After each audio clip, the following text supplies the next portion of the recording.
So we're certainly optimistic and excited about Ben.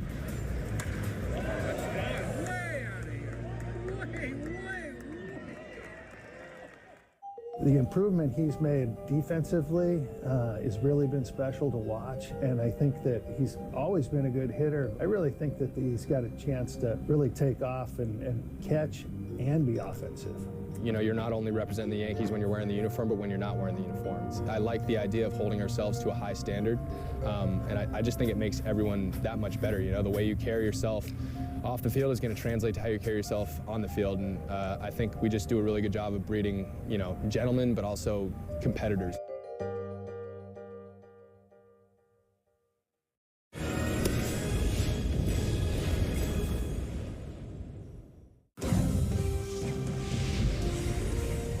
The proceeding has been an exclusive presentation of the Yes Network. We just signed the lease on our third shop. I guess we're a chain now, right?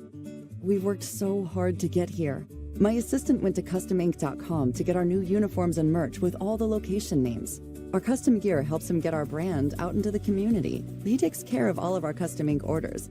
He was able to find great products, upload the new art, and have boxes sent directly to each of the shops. Custom Ink makes it so easy. Get started today at CustomInk.com. I have to find a babysitter. I have a lot of questions. When can they start? Today? Now? Tomorrow? How about Saturday and Sunday? I need any kind of day. My wife and I haven't been out in a year. We need a date night. No offense. Help! Can I check reviews? Are they background checked? Do I have to go pick them up? Can they handle all this? From babysitters to nannies to daycare centers, find all the care you need at care.com.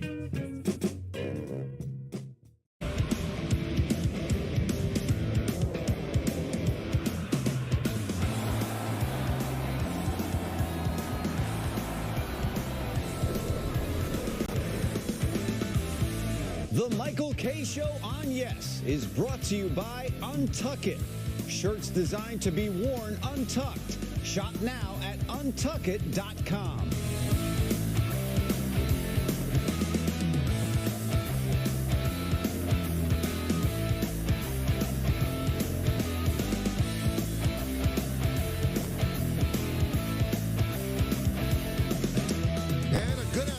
This is indeed the Michael K. Show. We thank you for joining us on this Wednesday, February 21st, 2024. Michael, Don, and Peter with you until 6:30.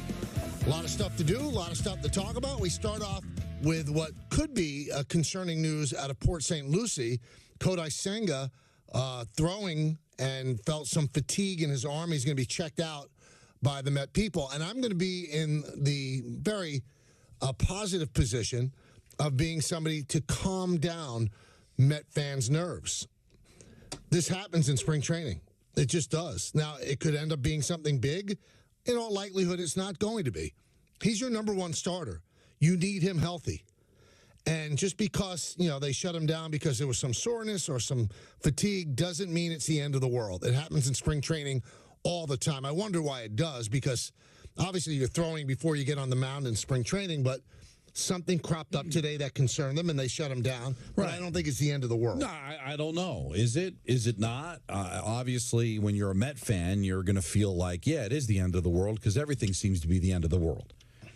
But because he is your number one starter and your best hope of being competitive, you can't take any chances.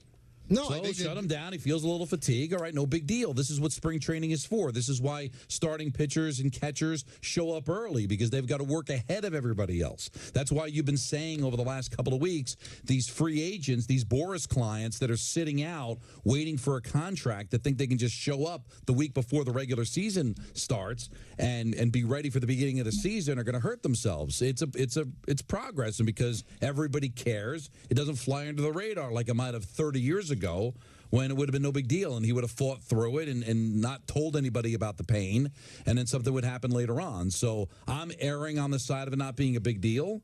But, Michael, it's not like they can afford to lose him. They can't afford to have any problems with him at all. It's not going to be a great season, most likely, to begin with. And if you lose your ace for any length of time, it's going to be epic. How about that? I'll say this. It's not Diaz getting hurt in the World Series of whatever the hell it was called. The World Series of Poker Baseball. The World Series of Poker Baseball. It was. I mean, the World Baseball Classic. The WBC. It's not that. We dealt with worse news last year. If you're a Mets fan, but that crippled them.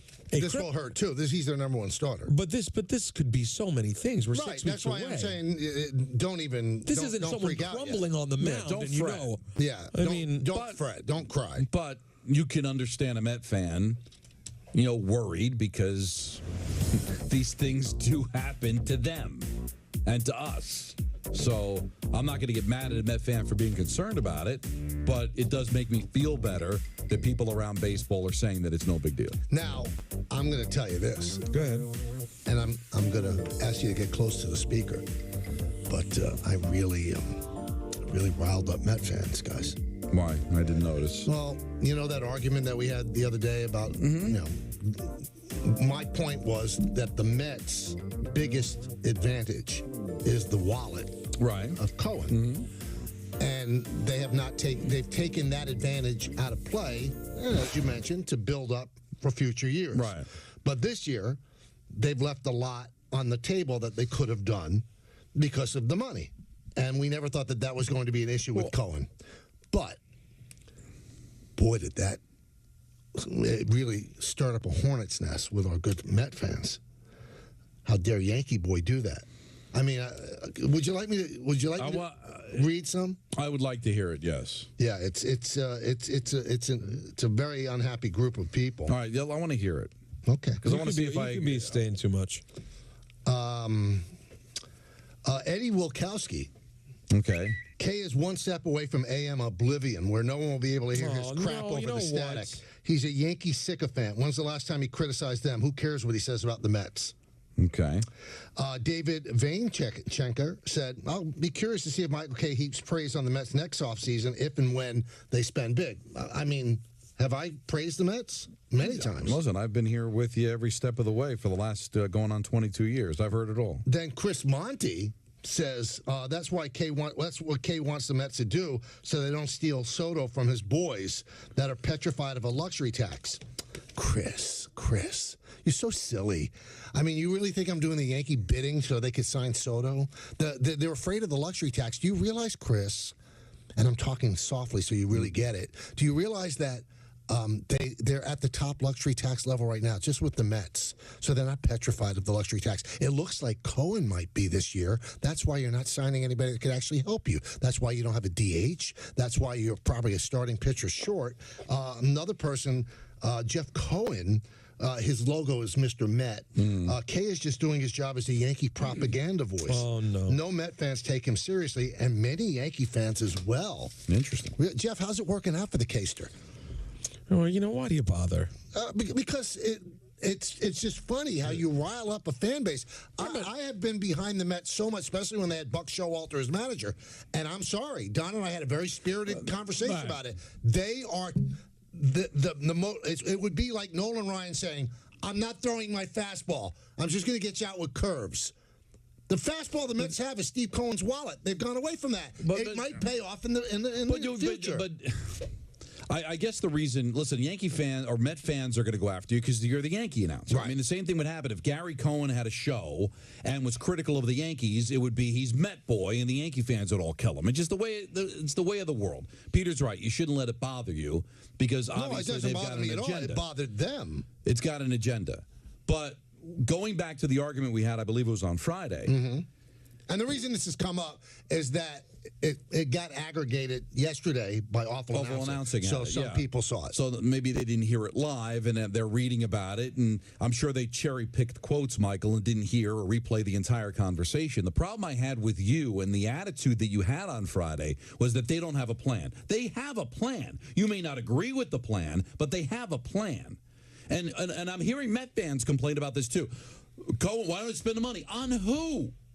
Who do you want them to spend money on? Do you believe, honestly, they'd be better with you? And there's another thing that I'm not going to read every single silly tweet.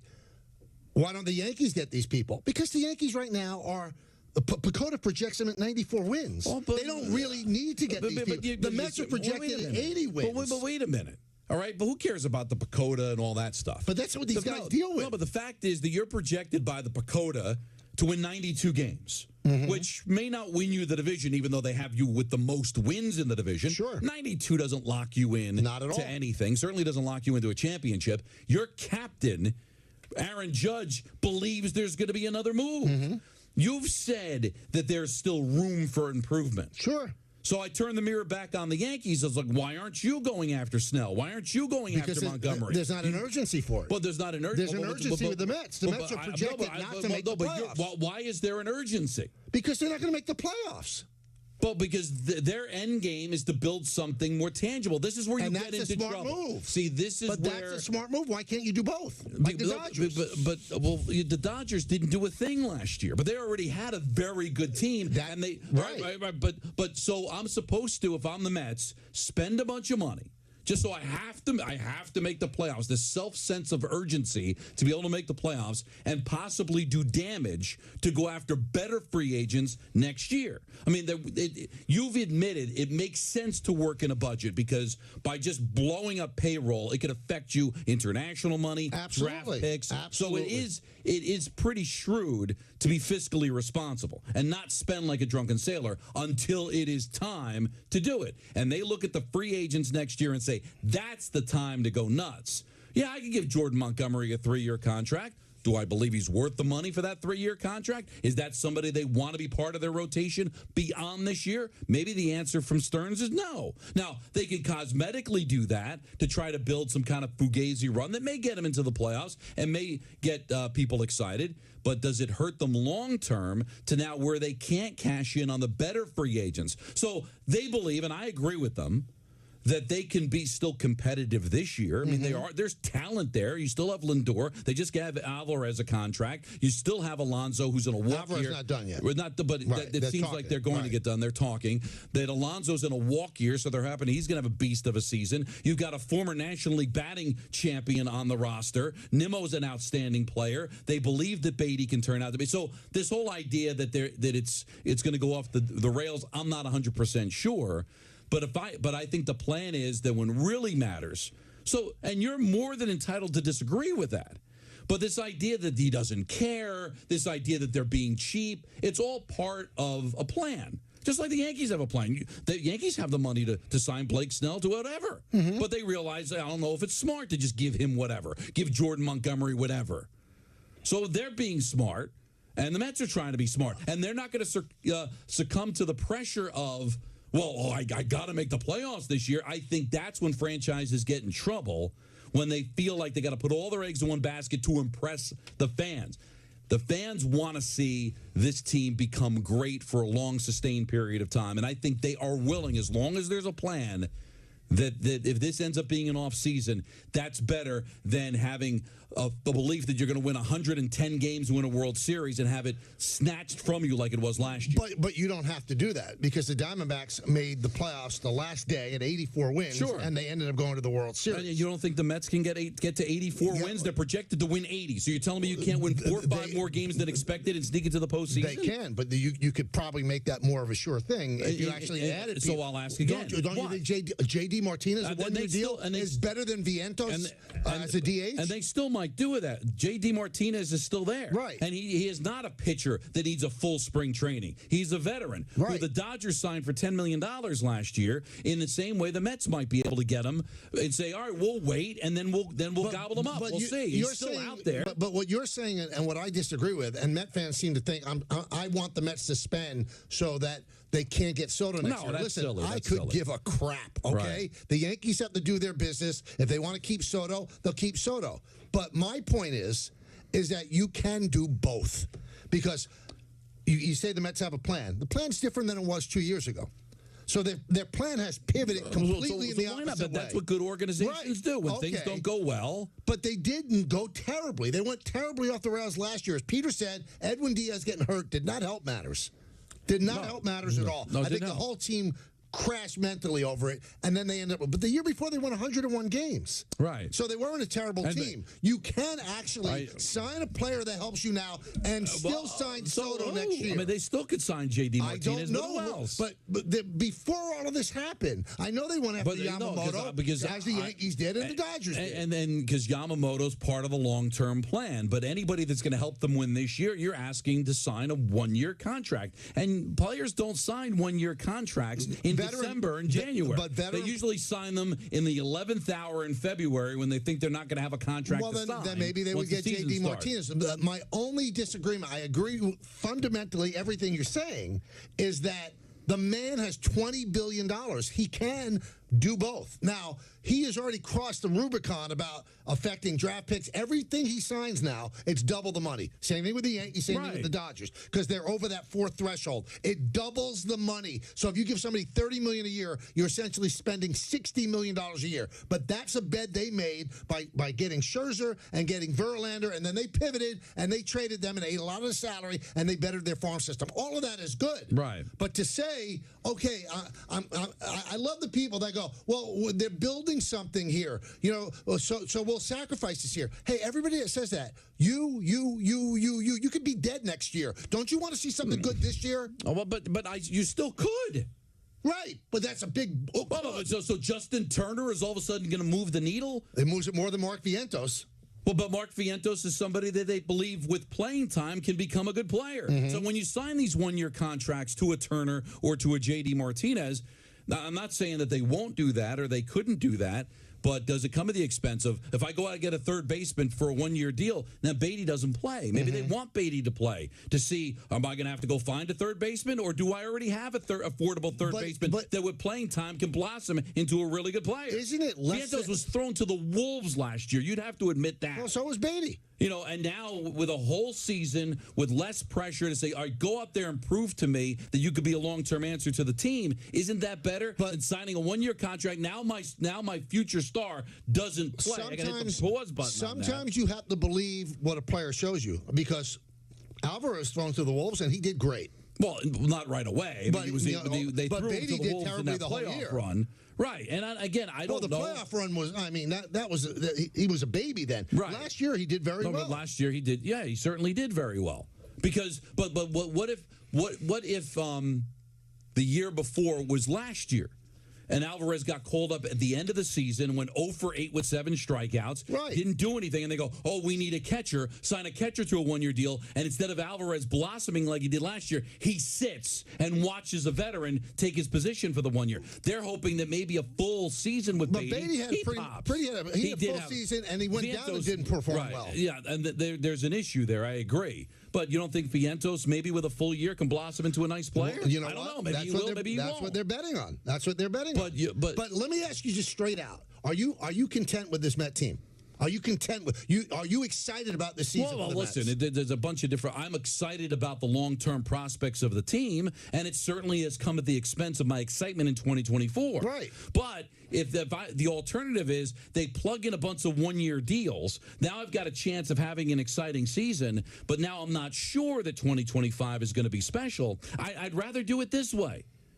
But you're not sure 2025. No, and I'm not sure if they signed all of these guys to the deals that they'd be great. We don't know what the Yankees are going to be this year. You're always betting on hope, no matter what you do. But you do have. I mean, there are statistical projections. But who's going to be good and who's going to be bad? Sometimes they're wrong. To throw money at being presentable in 2024 to me is not a plan. But I don't think that affects you in the future. You seem to think it does. But certainly giving more than 1 year contracts would, and that's and who have they passed on? Well, that A would sign a 1 year deal, and also B clearly be better than the alternative. Forget about 1 year deal. I happen to be. I don't think that Jordan Montgomery, Sandy Koufax by any stretch of the imagination. But he's a good, solid 3 or 4 starter. If you sign him to a 4-year deal, the Mets you think are going to be competitive in 25. You're not burying yourself. You got a pitcher that could slide in as a 3rd or 4th starter for the next 4 years. Right, but I don't know. The Stearns thinks he's a long-term answer. Is he worth the money that he's asking? So the answer would be no. Then it's no, and then we'll see what free agents are available to the people that he is. You make it seem like you've got to be competitive in 2024. You have to do whatever you can to be competitive. They have a huge fan base. I think most of the fans are on board with this slow burn, and I do believe there's talent. Peter, they have Lindor, they have Alonso, they have Alvarez. If Senga's healthy, he finished 7th in the Cy Young last year. It's not like they're bereft of talent. No. There's things to watch here. Nimmo's a nice player. McNeil's a really good player. So if things come together, this could be a fun year. Agreed. And also, or maybe it'll be a disaster year, but everything's based upon expectations. Last year was a disaster because your expectations were through the roof. If they duplicate last year with 0 expectations, it won't hurt nearly as much. So the disagreement I have with Michael, I don't see why you have to be competitive in 2024. I think this is a fundamental misunderstanding between a Yankee fan and a Met fan. A Met fan is actually somewhat satisfied. I think in the same way that I'm satisfied with what the Commanders are doing because they got the new ownership, I think Mets fans are still like, the Wilpons are gone. We're going to see this thing out and see how it goes. I don't think they have this expectation that it's now or bust that Yankee fans, and in this case Michael, seem to have every single season. And I would argue, how's that working out for you?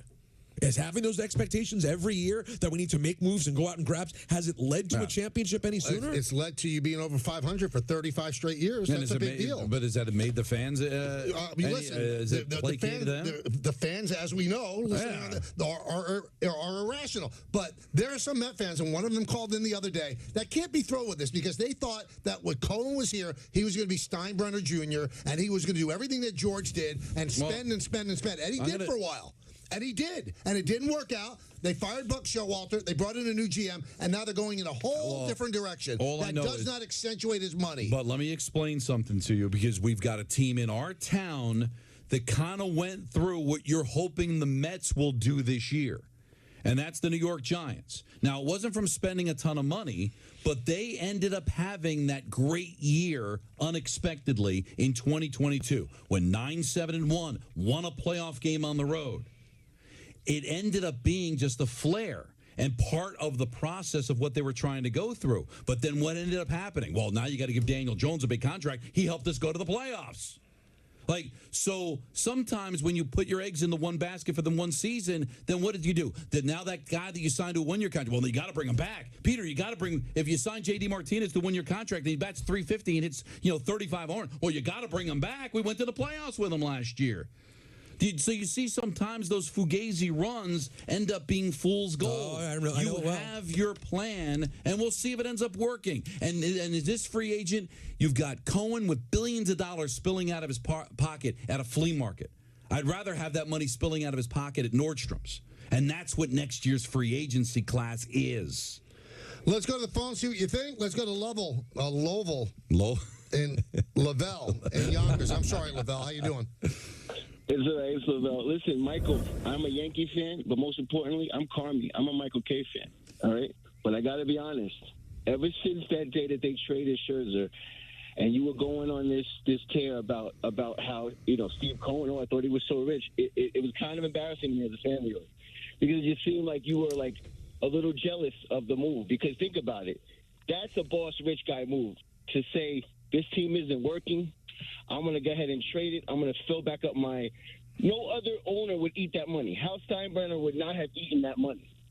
That's not a businessman move. That's a boss move. Well, I mean, I didn't have a problem with him. I didn't have a problem with him doing that.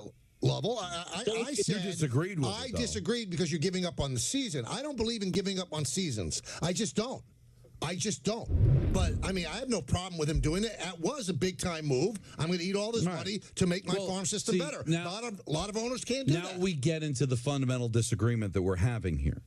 You're not willing to take a knee on a season. Never. I am if I believe it's for the long-term good of the franchise. And listen, I don't believe in tanking. That's not what I'm saying.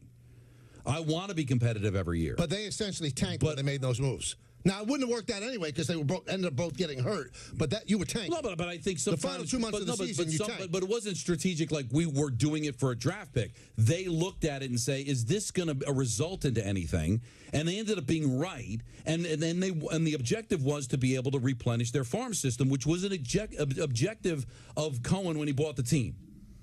So there was an opportunity there, and they took it. That happens at the trade deadline. Mike, I don't know how you feel about it, Peter, because you're kind of you've seen this argument all the time. No, from a tanking standpoint. When you get to the trade deadline and you decide to sell, that's not tanking to me. That just makes sense. Tanking to me is purposely losing. But when you get to the trade deadline and you say, we don't have any chance here, like the Commanders did when they made the deals that they made at the deadline, that's not tanking. That's shrewd business. And I think that's what the Mets did last year with Scherzer and Verlander. It made sense. Agreed. And now what happens this year? Neither of them are going to be ready for opening day.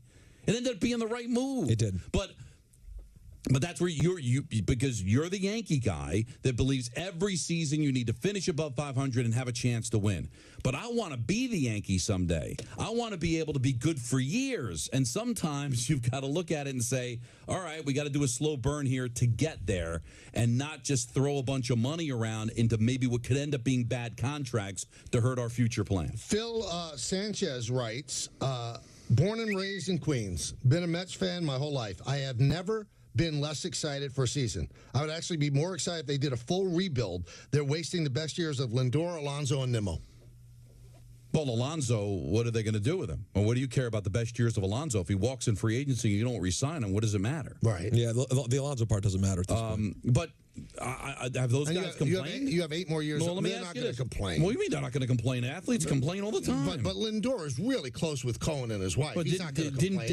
Isn't Devers complaining in Boston? Yeah, well, I mean, but Boston, the Mets are a monolith. Compared. Boston's an embarrassment what they've done. Listen, I think if Lindor was unhappy, you'd hear him be unhappy. But maybe maybe Lindor's on board with this. Bought in. Maybe he's bought in. He's a young enough player. He's got a long contract here. He's tight with the owner.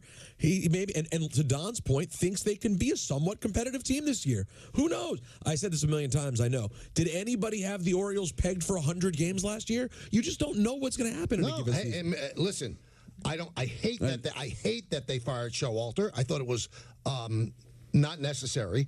But Carlos Mendoza is a really good baseball man. You got yourself a good manager. And you know what? You talk about pivoting. If they're in this at the deadline, I think that they'll be aggressive and they try could to see pivot it again. through. Right. All right, so a lot of stuff there. 1-800-919-3776. It's Would You Wednesday, so that's always exciting. Met fans are really hating me, Yankee boy, so I'm going to lean into it. What else is new? I've told you that for years. No, I mean, listen. Met fans don't like you. But here's the thing that bothers me. See if you follow me.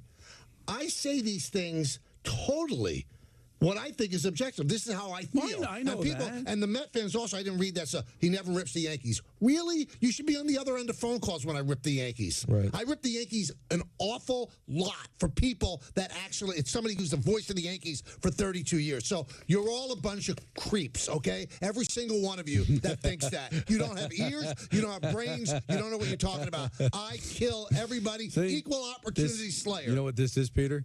This is leaning into it. He's leaning into the skid. This is what he should have been doing. All right, Don, let's talk about Mazda. In 2024,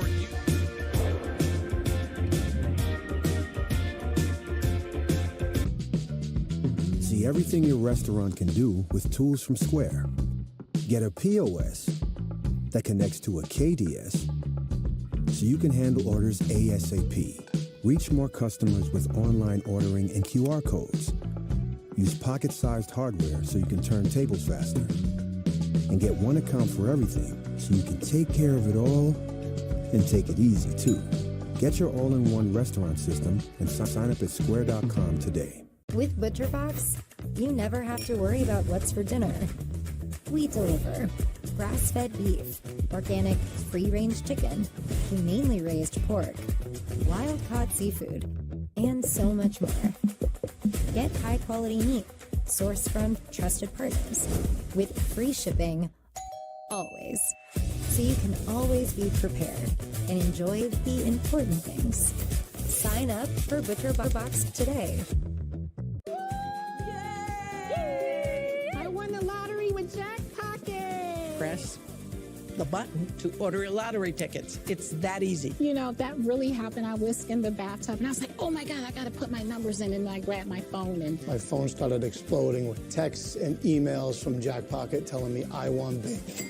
I still can't believe I'm a lottery winner. How did I celebrate? I kind of did a little happy dance out to the living room. Go to jackpocket.com to get the app and get your first ticket free. Tired of pointless meetings? So in this meeting, we're going to plan the next meeting to schedule other meetings. There is nothing more pointless than unproductive meetings. What about watching grass grow?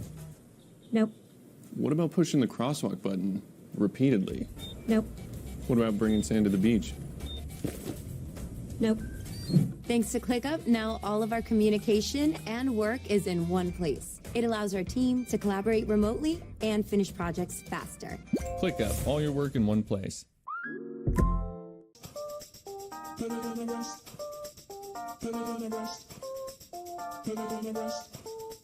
read a line of poetry, I'm not a poet, but I sit up in the back of my buttons cause I'm fresh. Never read a book on how to rip it, I just saw it, I don't need your explanation cause I'm better than the rest. Better than the rest. Better than the rest. Let me take you for a ride. I can make you feel alive.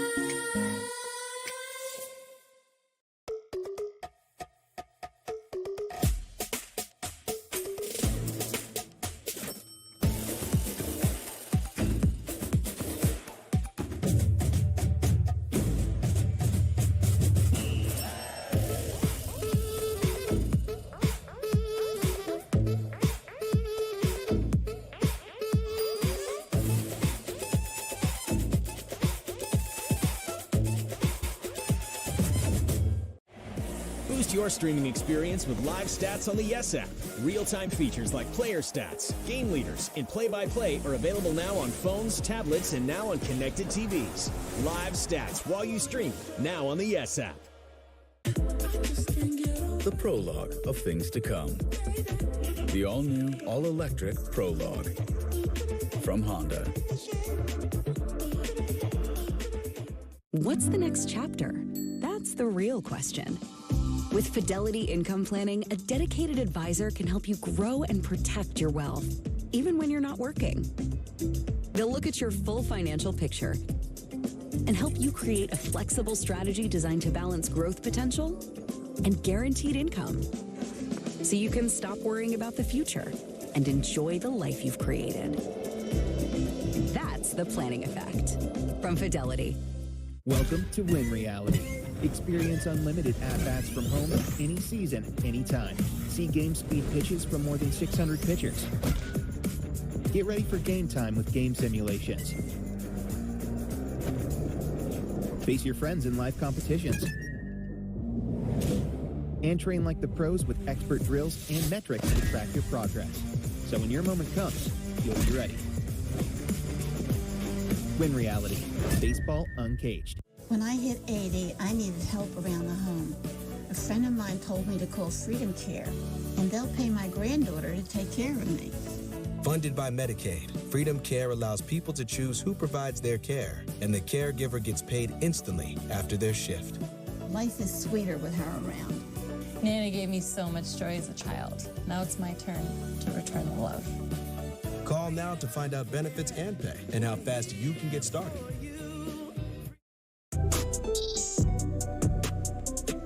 I'm an actor in an ad that was given 12 seconds to remind you that if you're high, just don't drive. Because if you feel different, you drive different. It's illegal to drive high everywhere anyway.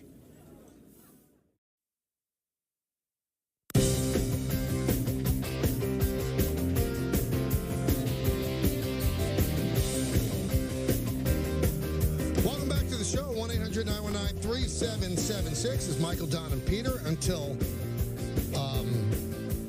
6:30. Rangers won again last night. Don on the call, 8 straight, and a great performance by Shesty. He was very good. Yep. He had a couple of saves, Michael, on Sagan. I don't Like know you if read saw about. the highlight. You know, third period, 2-1 game. That's big boy stuff. And Dallas is a really, really good team. That team could win the Stanley Cup. And no letdown after the Stadium Series stuff. So I thought that was terrific. And now they play the Devils tomorrow. I'll be at the Rock for that. Well, we have the call of that save. Okay. Let's hear it. Sagan wins the draw clean. Heskin a couple of moves. Rashad gets deflected by Sagan. Save by Shesterkin. Rebound by Sagan. Another save by Shesterkin. And he gets the whistle. Beautiful. Beautiful. Love it. Love everything about you. That was a fun game. Well, thank you. I love everything about you. No, not everything. I can really see the hair coming in there, too. I think I take back everything I said. About what? That this isn't going to happen. It's going to happen. I got to tell you, you know what? Losing a bet should hurt. You've always said that. I feel like a hobo. I went to a store today. I went to a CVS. I had to pick up a prescription. They looked at me like I was a shoplifter. You can shave the rest of your face. You just have to sculpt the pusic and leave that unshaven. But you can. Yeah, but I figure I'll grow it out, and then it will end up with the pusic. This isn't bad for 4 days, right? No, that's not bad at all for 4 days. But I think it would look better and less noticeable if you shaved everything but the pusic. Got to get Peter's opinion on this. Oh, I mean, I know it's disgusting. But I was going to say I think this is a big win for us because Don never seemed to think this was going to happen, and I think this is going to be hideous for you. It's going to be awful. Yeah, this is the way I dreamed of you having to grow a Gallagher. Yeah, this is. But you never lose. No, I'm a big winner. This is already very bad. Oh, it's awful. But I was just telling Don, you stepped away. I feel like a hobo. But wouldn't he I walked into CVS, people were moving away from me. Yeah, no, I get it. I would move away. Well, shouldn't he shave like the rest of his face? Do you think they would look better? And just keep the pusic unshaven? He doesn't have a lot beyond the pusic anyway. It's mostly in that area. No, there's a lot. I mean, up here, I guess. Yeah. Maybe. I think it's going to be done. I think you're talking about. Is that what you want? No, it's not good either way. This is punishment. We're getting. This is losing the bet. I'm curious to see what the audience feels, but I feel like we're getting into an actual punishment here. This is a punishment. We just need Flip to keep him away from the camera.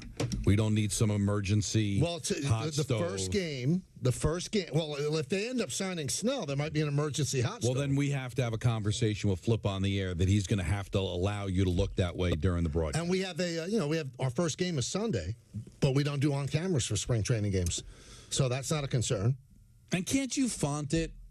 And just Michael lost a bet. Michael lost a bet just to explain away for the people. Yeah, but there are a lot of people that are watching Yankee games that have no idea about the show and have no idea. Well, about that's why I think it should be fonted. Michael lost a bet. This is why he's wearing this hair the way that he is. Let's go to the phone. Steve in Connecticut. Steven. Hey, what's up, boys? How you doing? Good. Just real quickly for my point, I know we want to delete from our memories that Richard called, but he had a different delivery. Very Seinfeld looking. And why is it called spring training? You know, it's not a bad point. I think you found something there. And what was this call? I heard his about call was, why do they call it spring training? It's not spring. It should be winter training. Winter play, whatever. Winter's training. We'll hear that at 6. Well, that was something. Wow. Regarding the conversation with Met Yankee deal, Mike, you're way off base and you're contradicting yourself a bit. I love you, I hate the garbage about, they're fans. That's what it stands for, fanatic. That we can't be objective because we don't collect a paycheck with our opinions. Mike, when did the Knicks start getting a feel like they were on the right path? When they stopped doing the Stevie Francises, the Antonio McDyess, the Mets, that was Isaiah. They could have made some quick fixes. I know LeBron didn't want to come there, Durant would, but there was other options. It finally felt right and got healthy when they. But Steve, I'm not. And we can continue to go back and forth, but I'm not contradicting myself. A cap sport is a different story. The beauty of Steve Cohen is he's richer than everybody else. You can spend more than anybody else. And I'm not saying he's cheap. He has a $300 million payroll, but when you look at the product that's going to be on the field, that's not a $300 million product. Yeah, but like Don said, who should they go out and get? The Knicks. I hate to keep bringing it back to the Knicks, but that's when it finally felt healthy.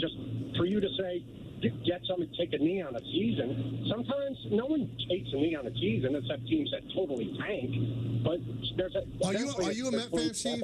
Are you a Met fan? No, that's the point. I'm a fellow Yankee boy. Oh, but so you don't think? But if Met fans were honest and they put away their disdain for me, they're not that excited about this year. But I'm a Met fan. I'm not feigning interest or just kind of come up with the other side for good radio. I'm a Met fan. And I'm excited about the long-term health of this franchise. That's what I'm excited about. I want to be the Braves. I want to be the Astros. I want to be a perennial winner like the Mets were in the 80s.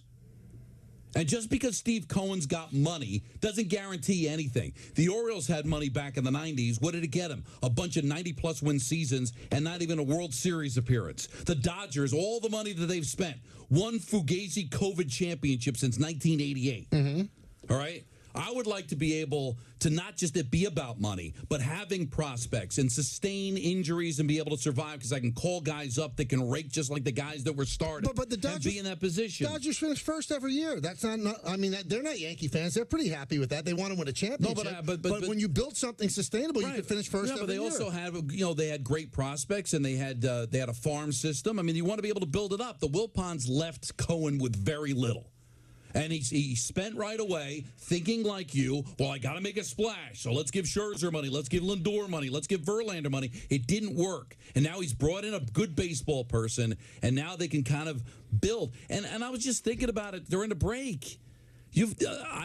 Last year they were derailed by injuries, and you said Diaz is coming back. Right. Senga's got another year under his belt.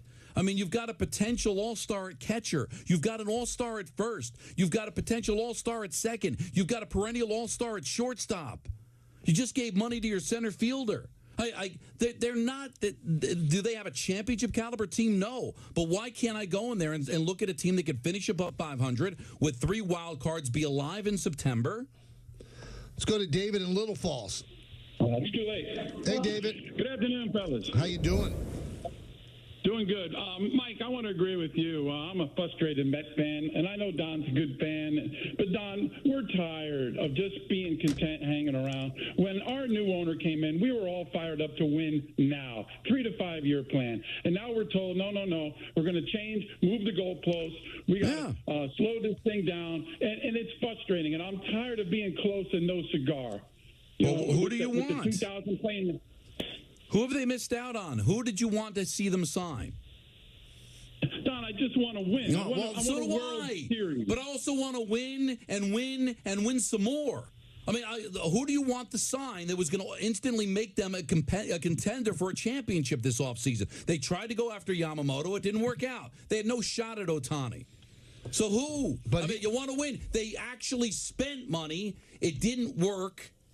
And they won 101 games. And the other thing about the 101 games, Michael, they got blown away by the Braves like they were flat-footed in September and then got wasted by the Padres. So they won 101 games, but the way it ended told you that maybe they weren't as good as their record indicated they were. So I want to be able to build something long term. That caller's frustrated. So am I. But do you think signing a few ancillary deals to make them competitive this year is going to help the long-term health of the franchise? But the one thing that I think of that I'm a little dubious. Well, they're saving the money because the free agent market next year is going to be great. You know what? Both the Yankees and the Mets thought they were getting Yamamoto. They didn't. So you can see Soto is going to be a free agent. Max Fried's going to be a free agent. Walker Buehler's going to be a free agent. You might not get any of them. Just because you have the most money, it showed with Yamamoto doesn't mean you get it. That's a bad plan. All the more reason. Now, if the plan is to build up the farm system, that's a different story. But that's not going to pay off with a championship in 25. No, but there's going to be a lot of really good free agents, Soto among them, where you want to make sure that you're in a position that when the ante gets continually raised, that you can hang. But he can hang with anybody. That's my point.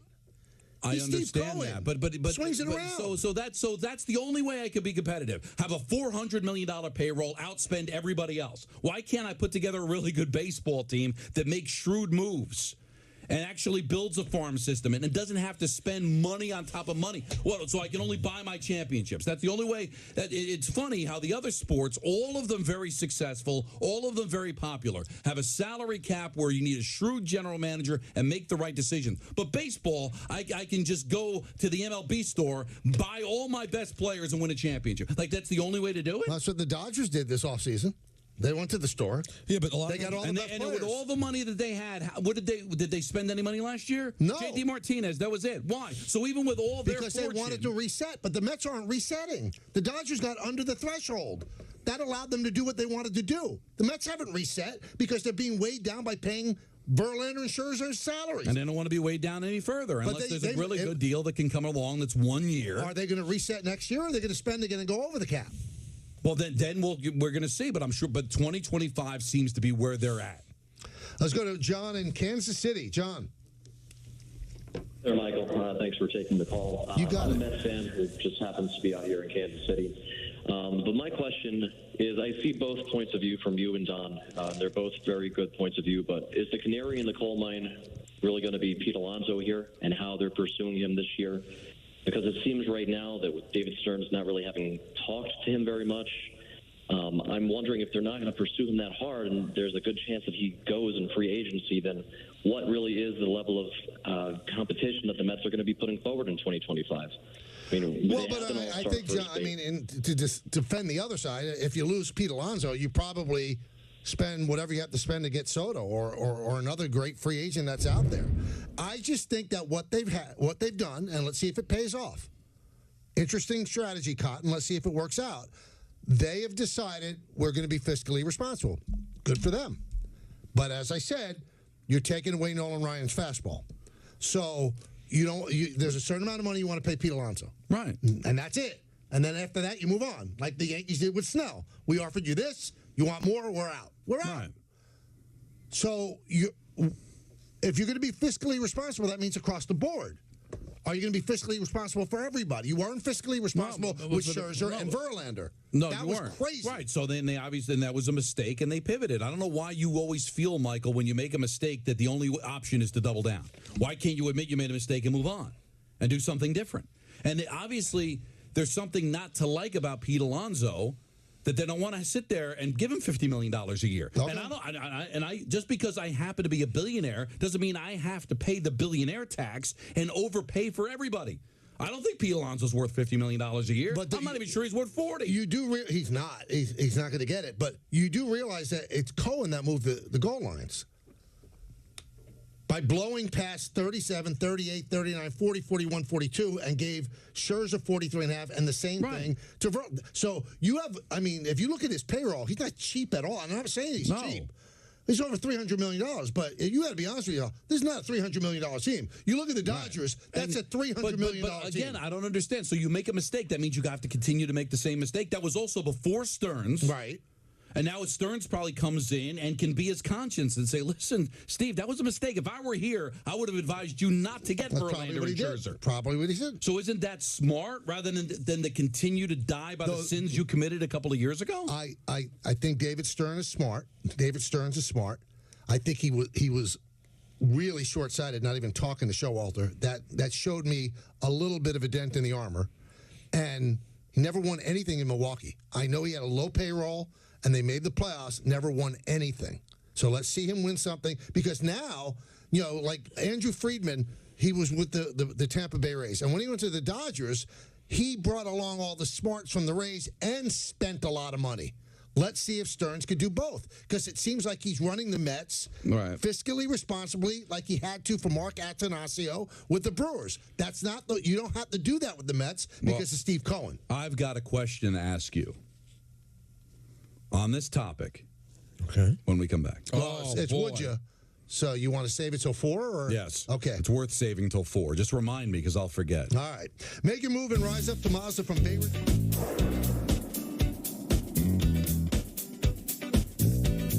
The next Powerball drawing is presented by Jackpocket. Jackpocket lets you order official state lottery tickets right on your phone. Just pick your numbers and place your ticket order. See a scan of your ticket right in the app. And get your winnings instantly.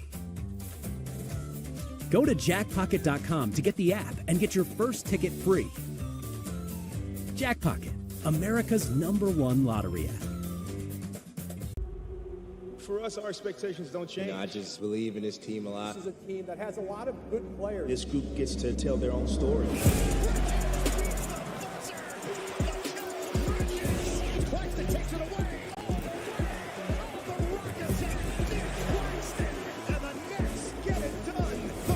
Way. Upstairs, DFS Johnson yanks it down.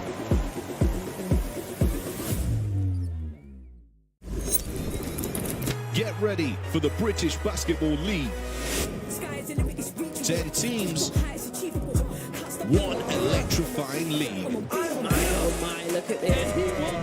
Global talent, local passion, all with a British twist. I know that you know what I mean when when it comes to unleashing the beast. Witness unbeatable moments every weekend from September to May.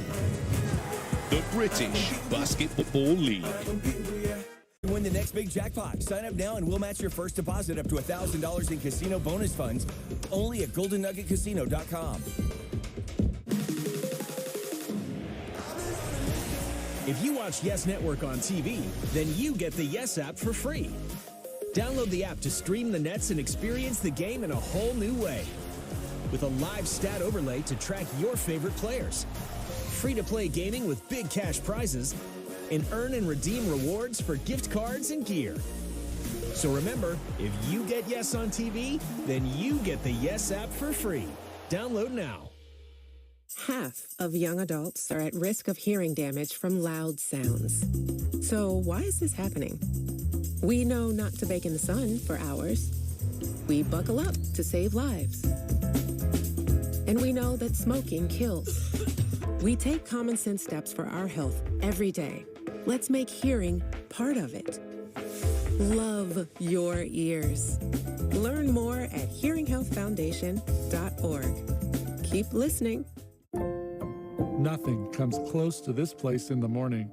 I'm so glad I can still come here. You see, I was diagnosed with obstructive HCM, and there were some days I was so short of breath, I thought I'd have to settle for never stepping foot on this trail again. I became great at making excuses, but I have people who count on me, so I talked to my cardiologist. I said there must be more we can do for my symptoms. He told me about a medication called Camzyos. He said Camzyos works by targeting what's causing my obstructive HCM, so he prescribed it, and I'm really glad he did.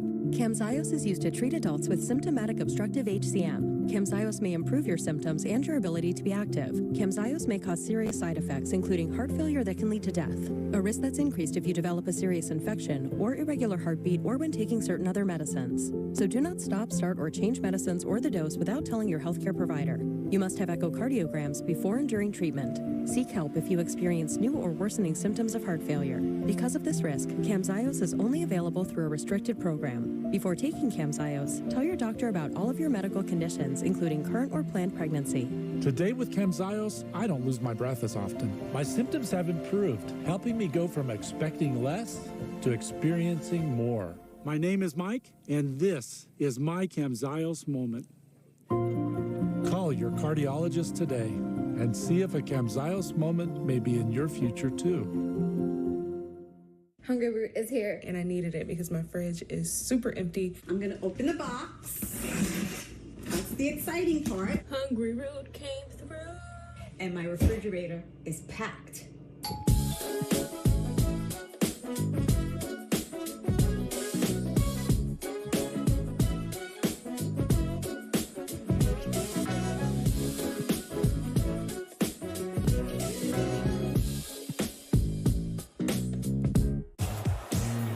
It's go time in Brooklyn, and we got grit. Mikal Bridges has got a highlight. We got game on the Quacks attack. We got goals. Welcome to Brooklyn, Dennis Schroeder. We got Nets versus Raptors tomorrow at 6:30 on Yes and the Yes app. I have sickle cell. I've had lots and lots of blood transfusions over my lifetime. I'm most grateful that people are willing to go out there and take their time, their blood, and give me new life.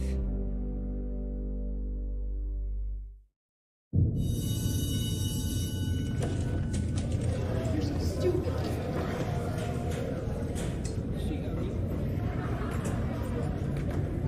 Please just leave me alone.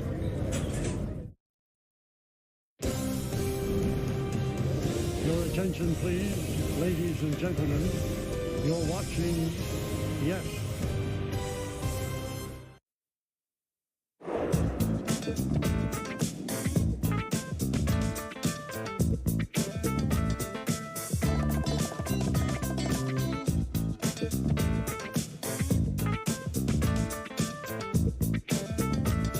It's uncomfortable. No, I don't think I could. Really? But she's total smoke show. At times incriminating. Well, hold on.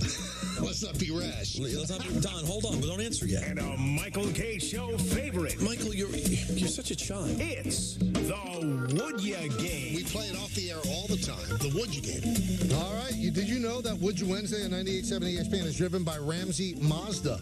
So I'm going to let the fans take over for the most part because they have sent some really good Would Yous. All right. Here we go. John from Beacon goes, would you rather eat a snowball covered in dog urine or have a mouse crawl over you for an hour? Wait. A snowball covered in dog urine. You have to eat the snowball, you said? Yeah. Or have a mouse crawl all over you for an hour. I guess I got to go with the mouse. I would go with the mouse. So would I. I can't even believe that was a hard one for you. I don't dig either one, but that's why it's would you. Yoni Bobker says, would you rather this is a good one. Would you rather your friends remove you from the group chat or make another group chat behind your back without you? That's both bad. Yeah, right? it's awful. I guess I'd rather be removed. Yeah, I would rather be removed. I don't even know if that's a thing. Because then I did something. You can kick someone from a group chat? Yeah. How anyone can kick anyone from a group? But no. Yeah, you could. You're out, Peter, and then it's just... Oh, they say it to you. Okay. Yeah. Jordan Greer writes, would you guys rather walk in on your spouse cheating on you or see a viral video of your spouse cheating on you? That's an interesting one. I think walk in. Yeah, you'd rather share it with just the pain with yourself than the rest of the world. Viral video. Important to note. Yeah, viral. That means other people are in on that your marriage is over, your relationship is over, the world knows, it's there.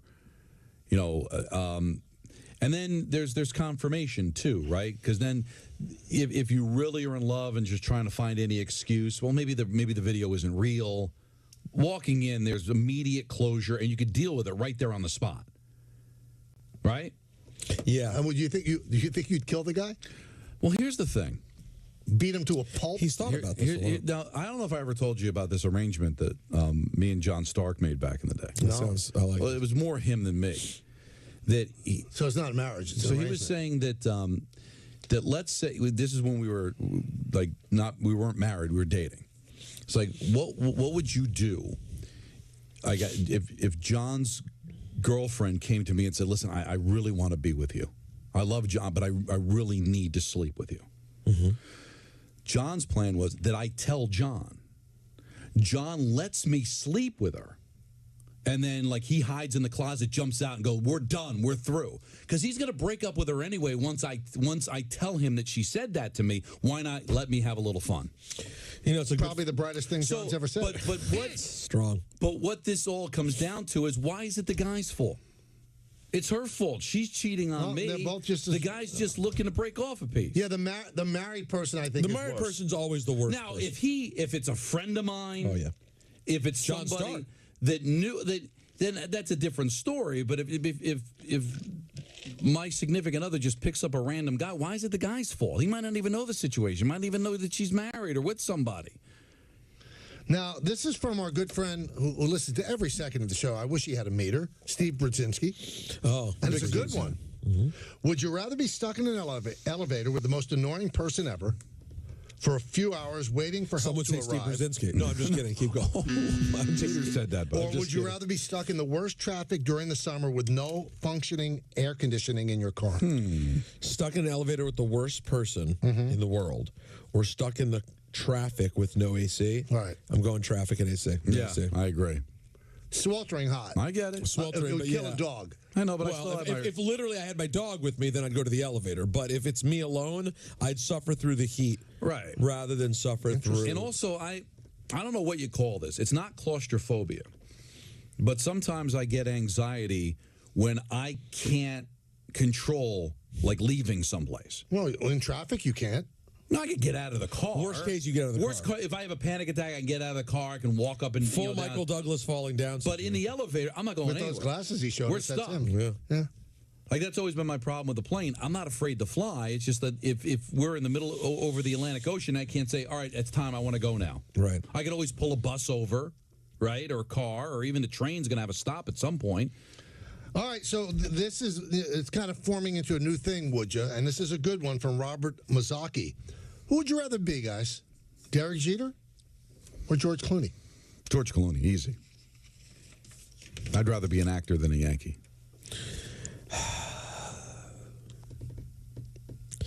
The Clooney thing would be more fun now. And like, Clooney, you're never I'm going to get jumped, and I don't care. Clooney's way cooler than Jeter. Clooney? Because Jerry Clooney, you're taking Jeter. No, Clooney's, because you know what? It's in my head, because Jerry was at the hockey game last night. There you go. So it was in my head. So my stupidity had a reason. Yeah. Clooney's got a sense of humor. Don's 15th book. You'd rather hang with George Clooney than you would Derek Jeter. Derek Jeter's kind of stuffy. He's not interesting. Stuffy. He's very good. He's very funny with his friends. He's getting very good on TV too. Oh, he's very good. Actually, who's cooler? Honestly, No, one's a much better baseball player. I get it, but I'm just saying, if you had that, put your Yankee fandom aside, people out there. If you just had to kill 30 minutes at a DMV standing next to somebody, who's going to entertain you more? Probably Clooney. For me, the Clooney part is that it's a longer run. But I will say this: the heights of Jeter's highs are more fun than because Clooney. remember, if you're Clooney, you have to be on Facts of Life too. And by the way, Jeter never really had to be on Facts of Life. And also, being an actor. Well, that was when he was with the Clippers, the Columbus minor league. He was there for a bit. 5 seconds. Yeah, but it wasn't that was Facts his of Roseanne. Life.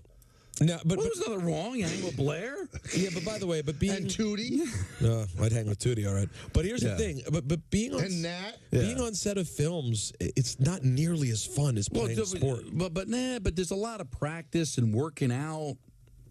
No, there's other stuff. And being up for an Academy Award, like that's up there with winning a World Series, right? No, I think they're equal. I think Clooney's fair. I think Clooney's fair. All right, so very quickly, Babe Ruth or Lou Gehrig, both short lives. No, Ruth lives like a maniac. I'm going Ruth. Well, then, and listen, death is bad no matter how you look at it, but Gehrig's death was... Everyone knows your time is limited when the disease is named after you. You know you're I don't think it was then, but I get what you're saying. And listen, Gehrig was amazing. Right. But Ruth had he rang it out. And finally, would you rather be Kareem Abdul-Jabbar or Lou Alcindor or Wilt Chamberlain? No, listen, this is gonna be bad. Kareem's just a better guy. Who is? Kareem Abdul-Jabbar is a terrific How do you know that Wilt's not a good guy? Well, it's not that he wasn't a good guy. You can't sleep with that many women and be a decent guy. Well, that's ridiculous. No, Whatever. come on. What an asinine statement. No, I don't know. As long as he was up front with people. Yeah, but still, you could argue. I'm sure there was a few inappropriate relationships. When you're talking about that number of people, all right, let's say salt of the earth. It's Kareem. He's one of the top 5 human beings. He's had a hell of a run. Well, I mean, if you watch Winning Time, he wasn't very nice to some of his teammates. No, he's grown up in front of our eyes, sure.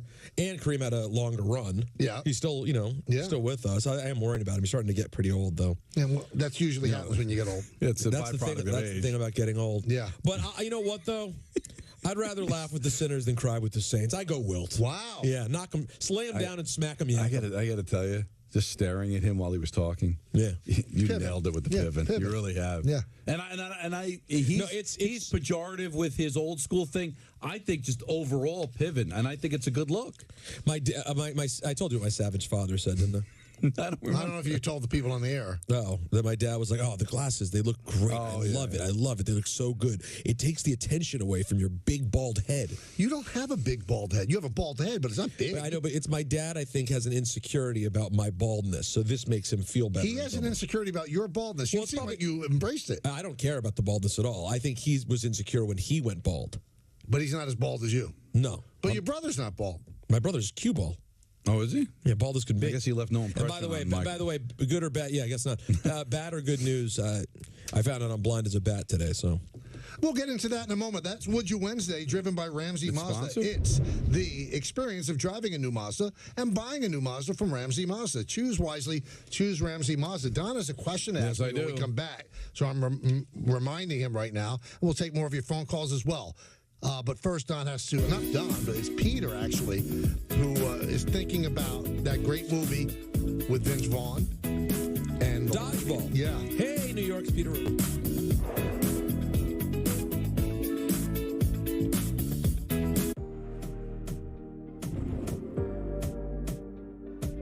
After being named an All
Whites in Luxembourg has our backs.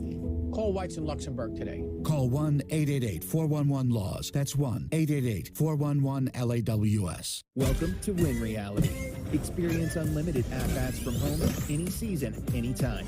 See game speed pitches from more than 600 pitchers. Get ready for game simulations. Face your friends in live competitions. And train like the pros with expert drills and metrics to track your progress. So when your moment comes, you'll be ready. Win Reality. Baseball uncaged.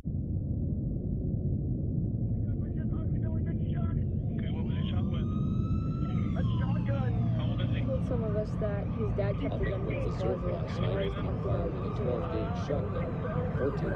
about Visit linkedbylovetv.org to learn more about kidney disease, transplantation, and prevention. Get the facts, get checked, and get healthy. Your attention, please, ladies and gentlemen. You're watching Yes. Is it time yet? It's time. Let's go and check for dinner. Oh, it's really good.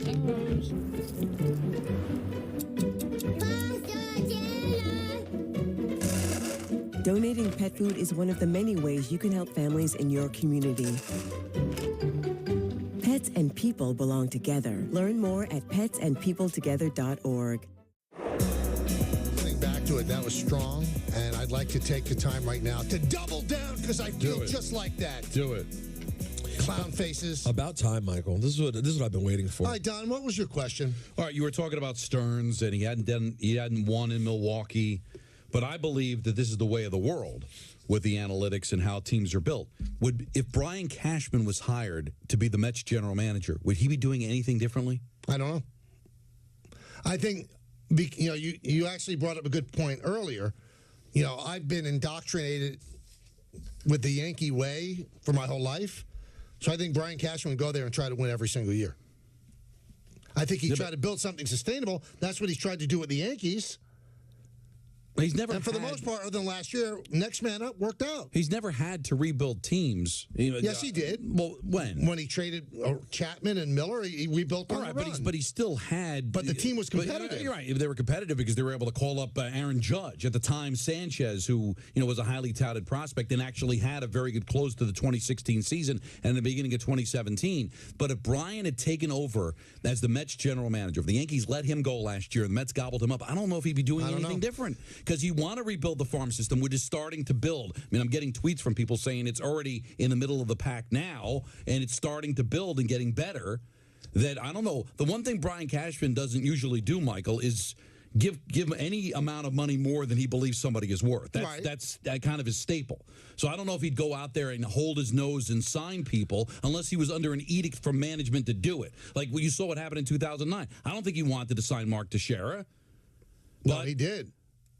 But he needed the permission from the you work with the owner's budget, right? But and he told Hal, you know what, this will do it, and he was right. It did it. Won him a championship. But he doesn't go out and get anybody that he doesn't want to get. He doesn't spend more money than he wants to spend. He's pretty shrewd, much to the Yankee fans' chagrin sometimes.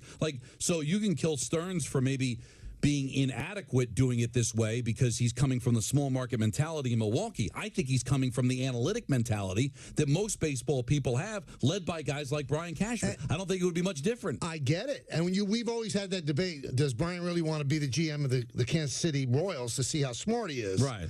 But he's got the Steinbrenner family's money. David Stearns can't be totally analytic. You've got to take advantage of your advantage, and your advantage is Steve Cohen's money.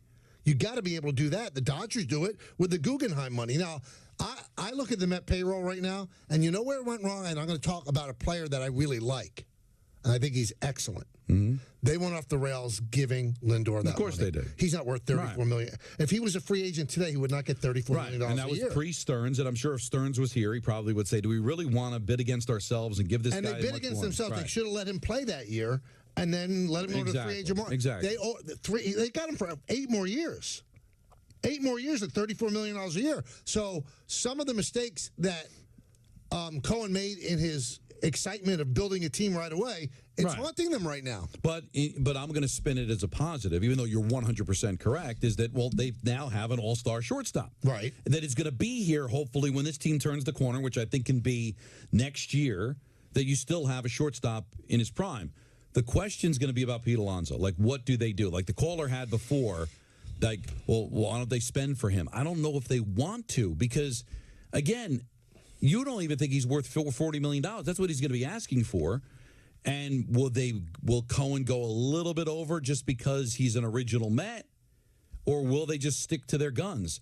Pete Alonso is not the perfect player. As much as I like him, and I hope he stays, he's not the perfect player, and he's also not going to get $40 million a year. So why should the Mets give it to him? Maybe they'll be able to get him cheaper. And if he does get $40 million, I think the Mets are very comfortable saying, okay, go have fun. Because we're not going to pay you that. Well, I don't think there's anything wrong, even when you're a billionaire. Just because you're a billionaire doesn't mean you go and spend $1,000 so let me ask eggs. you this. Let me ask you this. If the Mets are like on the periphery of getting the last wild card spot in July, and it's not a team that's going to make a run, now you could look at it that way. Because you have to be able to self-evaluate better than people evaluate you. And you know you're not signing Alonso to the deal that he wants. Would you trade him? I need to see what they're getting in return. Right. But they were talking about this on the morning show where Dave is like, you're going to have to trade him. The problem is what happened with the Arizona Diamondbacks last year. Like, every Met fan is going to look at any possibility of making the playoffs that you might be able to make a run to the World Series. Mm-hmm. So I don't think the fans would want to see that happen. Now, does Steve Cohen have to listen to the fans or do what's best for the organization? I think they'll trade him. If they don't believe they've got a World Series team, I think they'll trade him. But it could backfire from the fan standpoint because we've seen wild card, not very good teams. Heck, before the wild card, you know, the Mets were barely a 500 team in 73 and should have beaten the Oakland A's and won a World Series. Yeah. Like, so I think they'll probably do what's best for the organization, but it could backfire, Michael, because I think a lot of the Met fans that are on board with this rebuild are going to look at a team that could make the playoffs and take a knee on it for prospects and say, we could have been the Arizona Diamondbacks. Why are we taking a knee on a possible World Series? It could be a very difficult sell. But really, you know what? They did, even without Stearns there, they did it last year. They took a knee on a wild card. They weren't good, Michael. But they were not good. You trade away your two best pitchers. But they ended up getting hurt anyway. Right. And I think they knew that there was that possibility. And well, if they knew they were going to get hurt, then it was. They weren't going to make a run, Michael. How do you know? Because how many games? They fit. What they finished with 78 wins? Yeah. The Diamondbacks had 84. All I know is at the time of the deal, I think they absolutely did the right thing, and they were proven right because of the injury situation. Let's go to Matt in Long Island City. Matty. Hey, guys. I want to jump on the Michael contradicting himself bandwagon.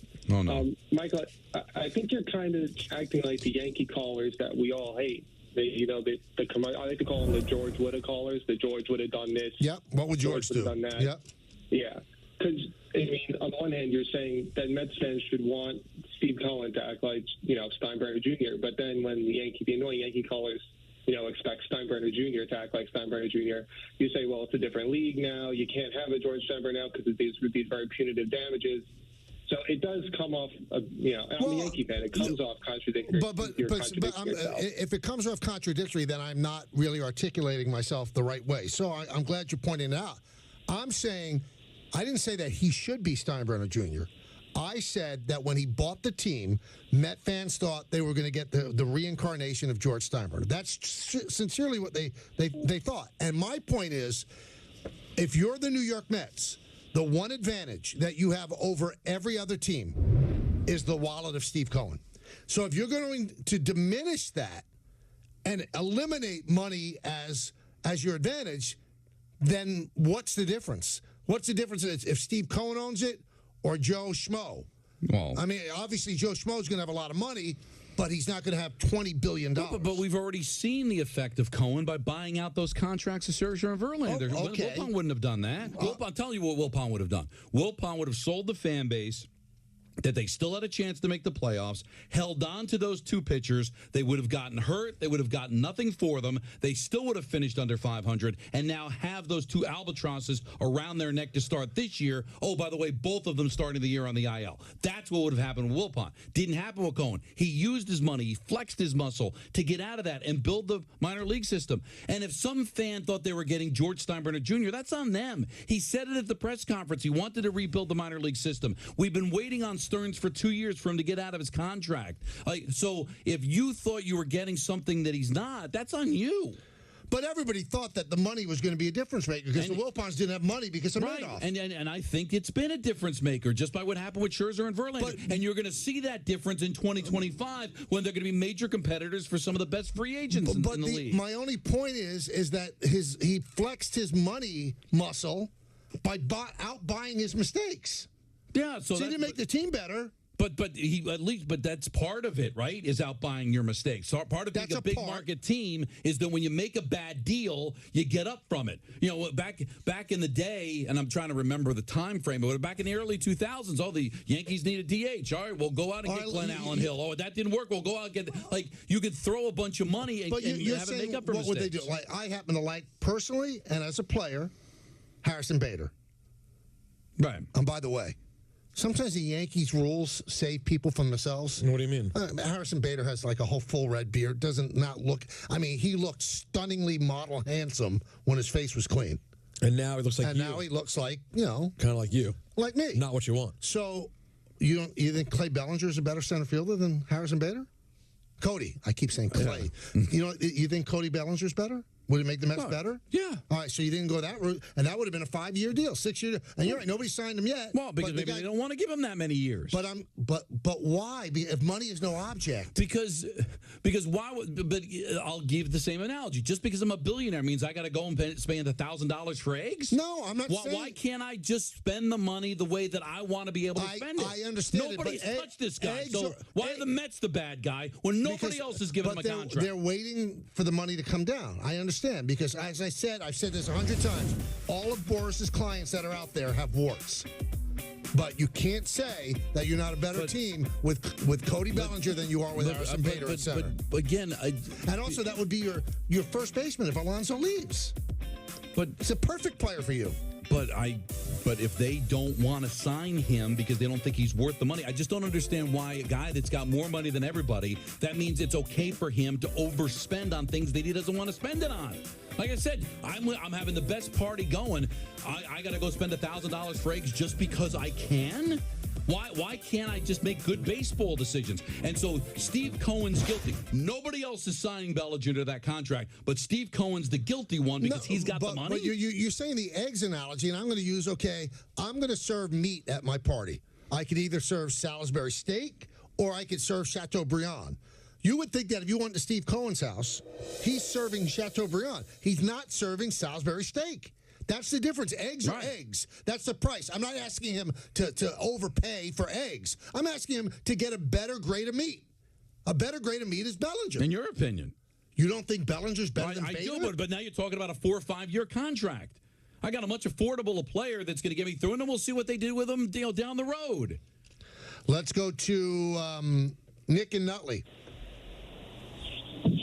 Yeah, hello. Hey, guys. Nick. Thanks for taking my call. You got it. Thank you, guys. All right, real quick.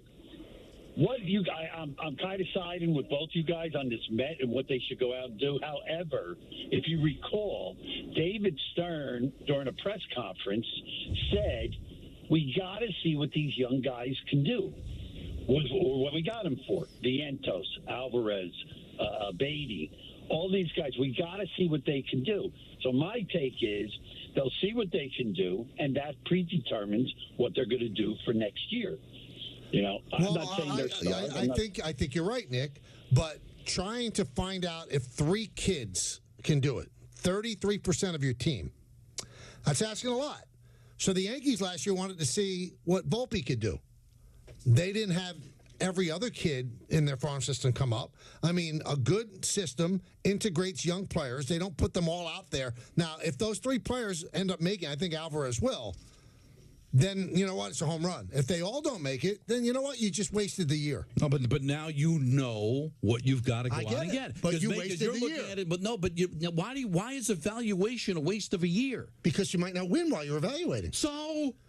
But it's a year that's gone. But I see. This is where we fundamentally disagree. I'm using this evaluation process. You're telling me to go out and get players to replace the young guys that I have, and now I won't be able to see what I have because they're not going to be able to play. If I sign a third baseman, that means Beatty doesn't play. All right. If I sign a DH, Vientos doesn't play. Mm-hmm. So then maybe I do have a possible star. Now he doesn't play, and I'll use the same analogy I did earlier in the show. If they had done that with Alvarez, that great year he had last year doesn't happen. What if they went out and signed a catcher for a year, and then he sits and watches, and now you don't know. Now they're actually thinking of extending him based on what he was able to do. One thing that I would lean on your side, every time they've made any kind of play with big money, they struck out. I mean, they signed James McCann, rather than JT Realmuto. Right. And they gave Francisco Lindor $341 million. And they didn't work out right. And Scherzer and Verlander. And the good thing is that now that was pre-Stearns. So now they've got a guy that hopefully won't make those types of mistakes. But I don't blame Billy Apple because I think he was being pushed by Cohen. Right. And now you brought in somebody that could be the brains of the operation, baseball-wise, and point it in the right direction. That's how George got turned around. Everybody talks about George Steinbrenner, right?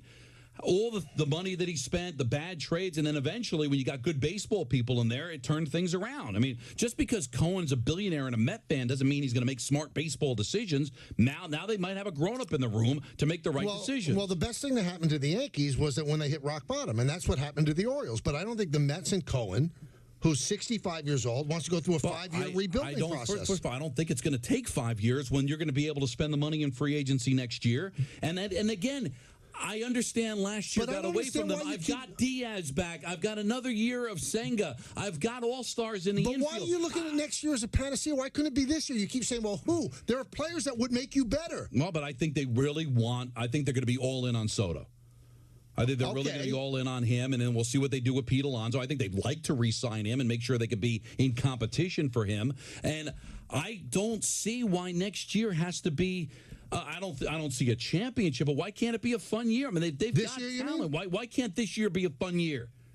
You've got your catcher, you got your first baseman, you got your second baseman, you got your shortstop. All right, there could be a hole at third, but I've got players coming back from injury. Mm-hmm. You don't think that this team can be? I don't think they have enough starting pitching. I don't think their offense is terrible. I don't think their defense is maybe terrible. they get lucky. I think their starting pitching. It's not like Severino hasn't pitched well in Major League Baseball. He has. Absolutely. Quintana can be a really good starting pitcher. You're putting a lot on Manaea.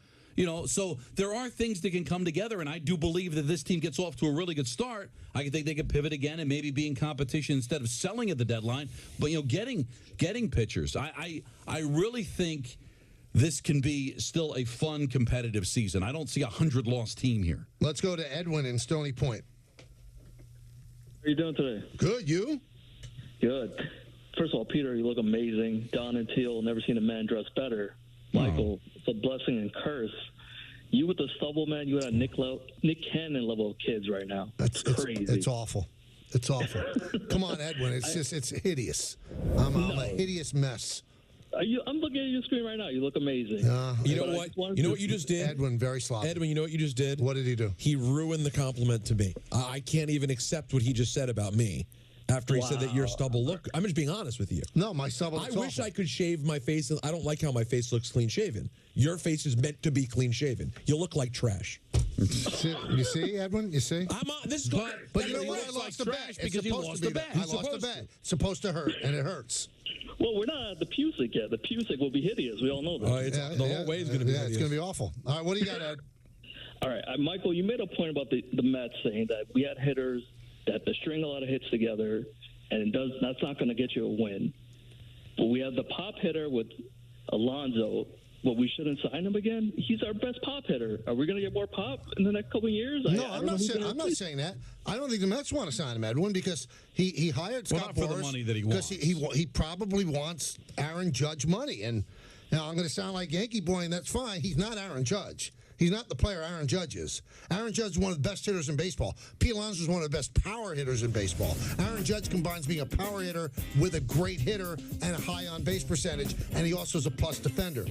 Pete Alonso doesn't play a plus defender position. If I had to bet, I would think we're going to fast forward to February 21st, 2025, and Pete Alonso's still going to be unsigned.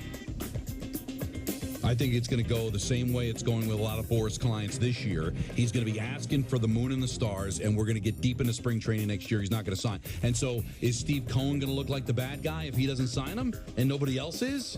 Or is that the writing on the wall that maybe he's not worth the money he's asking for? And because he's a billionaire, does that mean he now has to be the one guy to pay more money to Pete Alonso than anybody else? No, but you do pay a premium for your homegrown guy, and that I agree with. That I agree with, and I think maybe they'll go slightly higher. But does that mean he wants $40 million a year? Nobody's willing to pay more than 34, 35, and that he's got to be the one to pay the extra $5 million? Or he'll go, you know what? I'll go 36 for Pete Alonso, but I'm not going to go 40. Everybody else is smart, and then he's stupid because he happens to be the richest guy in the room? All right, what is your favorite team worth? Who are the top 5 teams in terms of value? We'll tell you when we get back. When I'm getting ready for a game,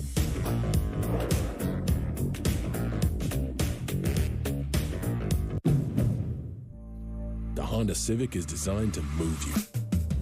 In fact, Car and Driver has called the Civic more fun to drive than top competitors, because in their performance testing, the Civic came out ahead with more power and sharper handling than its rivals. The Honda Civic, built for all kinds of fun. Get a great deal on the Civic. Contact your Honda dealer today or shop online. Hey, so I found a betting system that's really working great for me. So did I. What's yours? I set up an hour-a-week time limit on FanDuel. I can also set up wager limits, so I only bet what I can afford, and betting stays fun. Right.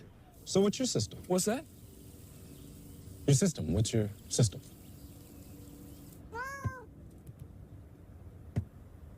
What is that? Every bettor has a system. Make FanDuel's responsible gaming tools a key part of yours.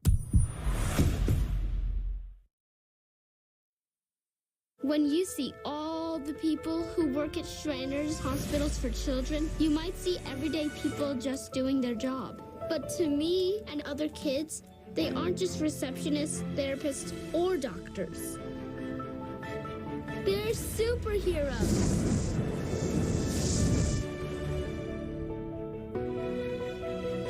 But these superheroes are only able to help all of us kids because of the support of people just like you who empower their abilities so we get the care we need to live our lives like super kids. Because of people like you, I can play the violin. I can play piano. And I can walk.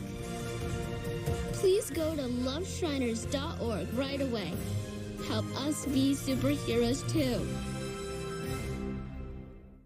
All month long, the choice is yours at Bob's. We're spotlighting a different choice every day in February. Here's a sneak peek. I'm spotlighting 9 fantastic bedroom sets in on-trend farmhouse and minimalist styles with fantastic features for just $9.99 each. And no interest if paid in full within 12 months. So you're saying it's easy to choose wisely at Bob's. Exactly. When you get a different choice every day in February, there's only one thing to say. Oh, my Bob. Bob's Discount Furniture.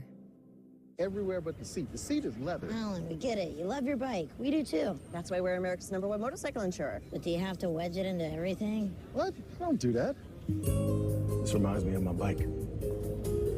The Wolf was about the size of my new motorcycle. Have you seen it, by the way? Happy birthday, Grandma! Really? Look how the brushstrokes follow the line of the gas tank. Hey! Brought my +1. Jamie. With Fidelity Income Planning, a dedicated advisor can help you grow and protect your wealth. He'll help you create a flexible strategy designed to balance growth and guaranteed income, so you can enjoy the life you've created. That's the planning effect from Fidelity. Gary, I got the new Extreme Multiplier ticket. What's this? I couldn't stretch these tickets with just 2 hands, so I multiplied them. Gary, this is extremely weird. Is it, Beth? Or is it extremely awesome? I can scratch for 50 times the winnings, 100 times. I designed this little hand special. Couldn't you scratch them one at a time? Maybe. More winnings could be in your hands with the Extreme Multiplier Series from the New York Lottery. Your attention, please, ladies and gentlemen. You're watching Yes. Your attention, please. You're watching Yes. I think first and foremost, I do want to thank Jacques for his time, his leadership, and the commitment that he's shown, for the last sort of couple of seasons with us as a head coach, and then obviously his entire time here with the Brooklyn Nets. It's been a fun partnership. We've had our ups and downs, like every organization and so forth. But I look back very fondly on the time with JV, and I want to thank he and Laura and their boys for their commitment to the organization and the community and the team as a whole. So, we owe them a lot for that. What goes into decisions like this, as you said, they're never easy ones. They're ones that I certainly do not take lightly. You hope you don't have to make these decisions. But at the end of the day, we're in a results-driven business. And, I look back and I say, well, this isn't where this team needs to be, and this is not the direction that we need to be heading in. So that's when you have to make these tough decisions, and you move on from here, and hopefully it sends a message to not only the group of players out there on the court, but it sends a message to the fan base, it sends a message to this organization as a whole, that our expectations are more than what we're currently living up to. That was Nets general manager Sean Marks. He met the media yesterday talking about the dismissal of Jacques Vaughn and the direction of the Nets as far as their coaching search. He said the search would be robust. Brooklyn comes out of the break tomorrow night, continuing their 5-game road trip with a stop in Toronto. Our coverage begins when the Michael Kay Show ends tomorrow at 6:30, with opening tips scheduled for a little after 7. It's the Nets and the Raptors tomorrow night. Coverage starting at 6:30 right here on Yes, and streaming, of course, on the Yes app.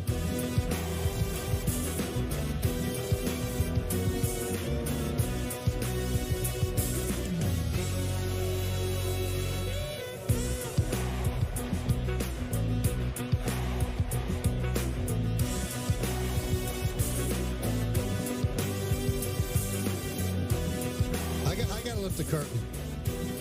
Peter looks terrific today, and he has a pair of Gucky loafers on. Gucky. They're so beautiful. Aren't they? They are really beautiful. I know. Yeah. I if saw you can get that for the camera, wow. Look at these Guckies. Don, you see these? The suede, those are beige. very nice. They look Gucci loafers? and the socks match the outfit perfectly. Thank you. Who dressed you today? I dressed myself. Really? Yeah, I had a meeting before the show. So I wanted to look like a professional, and I'd been dressing up these days anyway. No, that's a great look. Oh, I appreciate that. I did want to say something because I pride myself on being authentic, and I know I'm within reason. But if you were listening yesterday, I checked out in the middle of the show, which I've never done before. About 5:15, a friend reached out to me and said another friend of mine. Another friend of mine just said their name, kind of like exclaiming, and I was like, "What's going on?" And they said, "Call me." And then I think he realized he kind of scared me, so he kind of talked me down and said, "Hey, call me after your show." And then another one of our friends texted and said, basically, "I'm sure you guys have heard the news by now, that my good friend Jerry was killed in an accident 2 nights ago." And I found out during the show yesterday, and I didn't know exactly what to do. I could probably swallow it down and just kind of keep going. But part of me, I don't know if you guys have ever experienced this. I mean, obviously, the second I heard, I burst into tears immediately. But then I can kind of pack it back in. But it just sort of feels inappropriate for someone who I loved to then get on the air and say, "Good evening, Michael. Good evening," and play drops. Right. It just didn't feel right. So I took the time and I talked to my friends who were all part of the same group who lost Jerry. And I just want to take a minute just to say what a wonderful man Jerry Crystal was. And I hate saying this on the air because I'm sure there are people out there in this tri-state, because he's from here, that maybe didn't know. But he owned a gym in Inwood called InFit that he has already posted the news. This guy just lit up a room. And I know people say that when people pass, oh, you won't believe how nice they were. Jerry was a character of epic proportion. He cracked me up. He was raw and honest as a friend, and a tremendous guy. And just, I'm so overwhelmed by this loss and his friends and family. And also the way that it happened, guys, he pulled over on the side of the road because he had a flat tire. Mm-hmm. He took the car off to the side. He got out of the way of the side of the road to try to be safe. Mm-hmm. And somehow someone smashed into him and killed him. This amazing, vibrant 42-year-old man who was about to turn 43 years old, in the best shape of his life, looked unbelievable. And it just made me think, like, we have no idea. Nope. We have no idea. No, you wake up, and you just be thankful you woke up. I mean, I said to Natalie yesterday, and I know this sounds like crazy. I don't know why this affects me so much, but I said, you know, he talked to me a lot through a lot of the hard things I went through. And, you know, I talked about everything with him. So he'd be talking to me about Rocky and Rocky's health. And I have Rocky, this sweet old dog who has serious heart problems. He's going to go into heart failure at some point, but he just kind of keeps on trucking along. Mm-hmm. This old dog who, when you hear him, you think grim death is chasing him down every minute. And and I'm so happy I have Rocky. But, like, how is Rocky still okay? And this 42-year-old vibrant man is just gone. Like, for no reason. Because he pulled over because he had a flat tire. And we make all of these plans our whole life. We plan all these things. You know, he owned this business, and he owned a business prior to that. He owned an insurance company. You do all these things, guys, and then, I know this is incredibly morose, but I just want to be honest with everyone, because I've now experienced this with so many people over the years.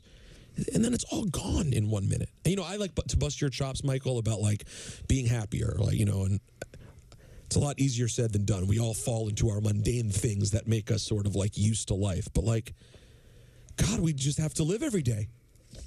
And you know, like, I hadn't spoken to Jerry recently because of not because of me and him personally, but because of someone else in our group. We had, like, a sort of political disagreement, and people hadn't spoken. And it's like, over what? We can't control any geopolitics.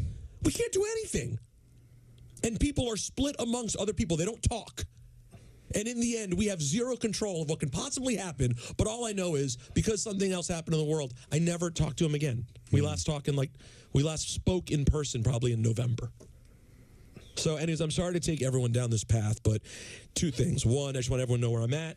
And two, I just wanted to say out loud for anyone who knew Jerry Crystal that he was a sweet, sweet, wonderful man who will be missed. So thanks for giving me the floor, guys. I'm sorry for your loss, and it's so weird because, you know, at 5:15, we knew that you were off the air. We didn't know how to address it, so we never addressed it.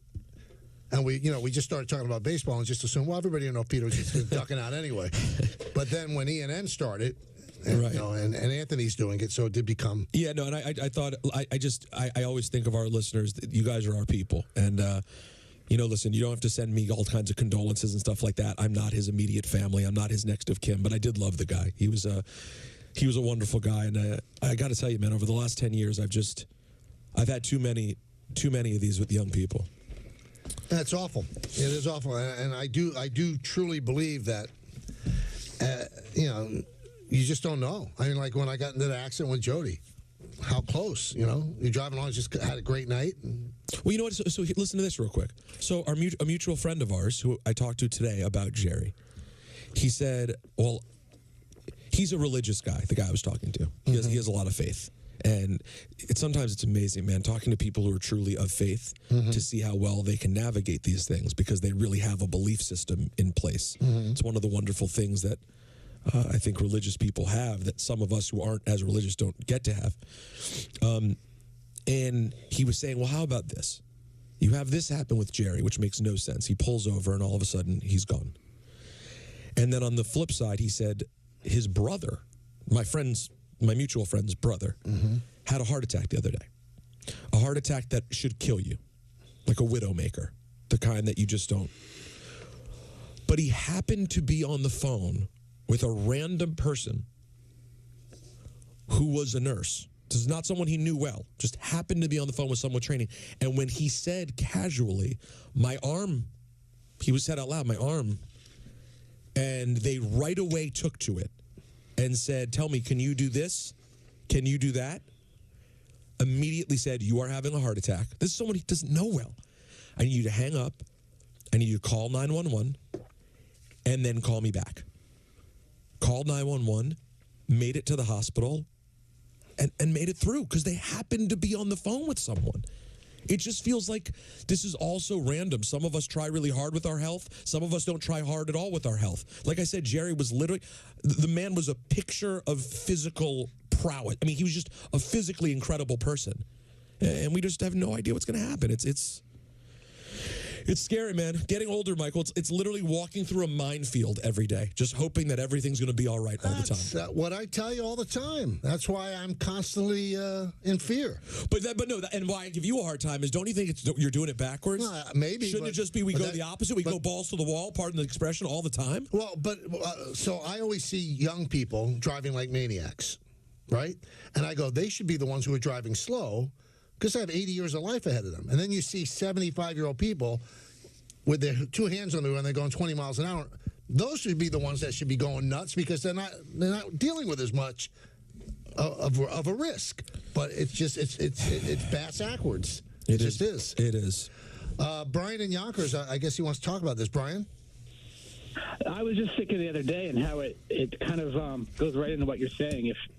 If San Francisco wins the Super Bowl, that woman's still alive in Kansas City. Yeah, you're right.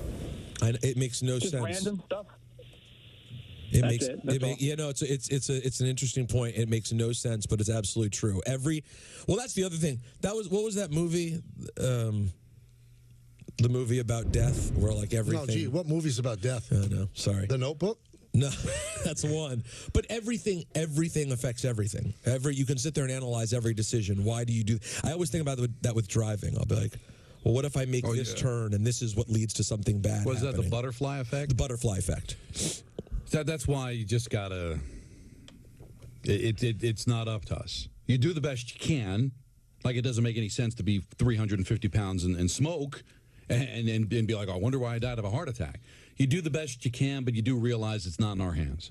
So you just do the best you can, and you hope, and I guess that's where faith comes in, that all of this leads to something beyond. What do they always say? That he's in a better place. I mean, that's the hope, is that how you treated yourself and others here is going to open a door to a better place down the road where it's all going to make sense. Like you said, your friend's 42 years old. But, there's kids dying of cancer that didn't even do anything yet. And let me tell you something. It makes no sense. That's why I'm hoping, that when it's all said and done, that it's not just dark and we have no idea why we were even here in the first place, that we'll all go, all right, now it's all making sense now. That's what you hope. Well, I'll tell you one thing about Jerry. He lived a lot of life. Let me tell you this. Michael Kay would be impressed with the life that my friend Jerry lived. He lived a lot of life in 42 years. I don't know if you saw this, Don. The Islanders-Rangers Stadium Series delivered the most viewed regular season game since ESPN reacquired the NHL rights in 2021. The game averaged 1.6 million viewers, including me. That's not bad. Crap. It was on ESPN, regular, not on ABC. No, it was on ABC. It was ABC. That's why some of these, like ESPN, the Monday Night Football top, well, it's on ABC now. And I know everybody has ESPN, but for some reason, broadcast television, just more people watch it. Yeah. So, I mean, it skews it a little because it was on Channel 7 here in New York. And there were 80,000 people in the building that would have watched it had they not been in the building to be able to consume it. Isn't that weird that it still makes a difference? It does make a difference. Network. Yeah. Isn't that weird, though? I don't know why, you would think these days, there are a lot of people who have the ESPN app and don't even have a cable system to watch Channel 7. And they don't have their the antenna, the rabbit ears in. So, the only thing that would make sense to me, and I can't imagine that people still do this, because they have remotes. And do people just turn the TV on and put on, I'm going to see what's on, Channel 2, 4, 5, 7, and then they'll stop whenever they find something good. And you want to be lower on the dial because you don't want to be channel 100 and something. No, but you would otherwise think they'll that only happens with movie channels. You wouldn't think with a Rangers. Everyone knows. Like, who stumbles on a regular season hockey game and just goes, "Let me see what this is about." You have to know. Okay, MSG is this. Maybe you see the spectacle of it and you go, "That looks interesting." I'm just thinking the game started a little later than it was supposed to, right? So it was supposed to start at like 3:20. It started at 3:47, and I don't know. Because it's Channel 7, did it spill into the news or spill into something that people expected to be on? They turned it on at 5 o'clock, not expecting the game to be, or 6 o'clock, expecting the game to be over, and then they got caught up and ended up watching the third period. Like, I don't know. It just seems to me that we would be over the whole network television as opposed to who doesn't have ESPN, who doesn't have TBS, who doesn't have TNT. I can understand if it's HBO because not everybody has HBO, but.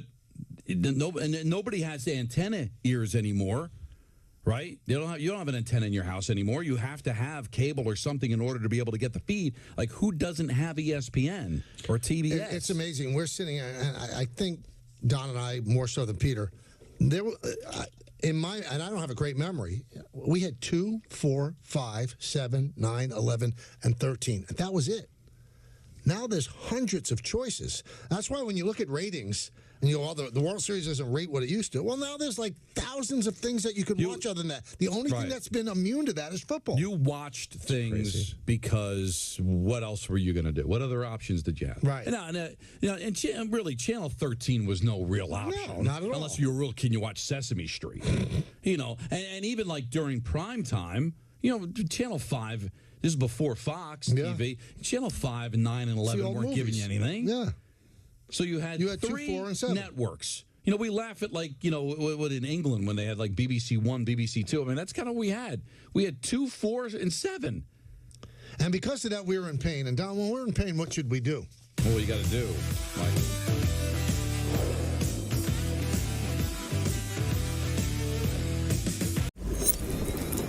Get ready for the British Basketball League. 10 teams, one electrifying league. Oh my, look at this. Global talent, local passion, all with a British twist. I know that you know what I mean when it comes to unleashing the beast. Witness unbeatable moments every weekend from September to May. The British Basketball League. Comfortable world. Just look for our signature sale. Untuck It, 10 years in the making, and we're nowhere close to stopping. Visit untuckit.com or your nearest store today.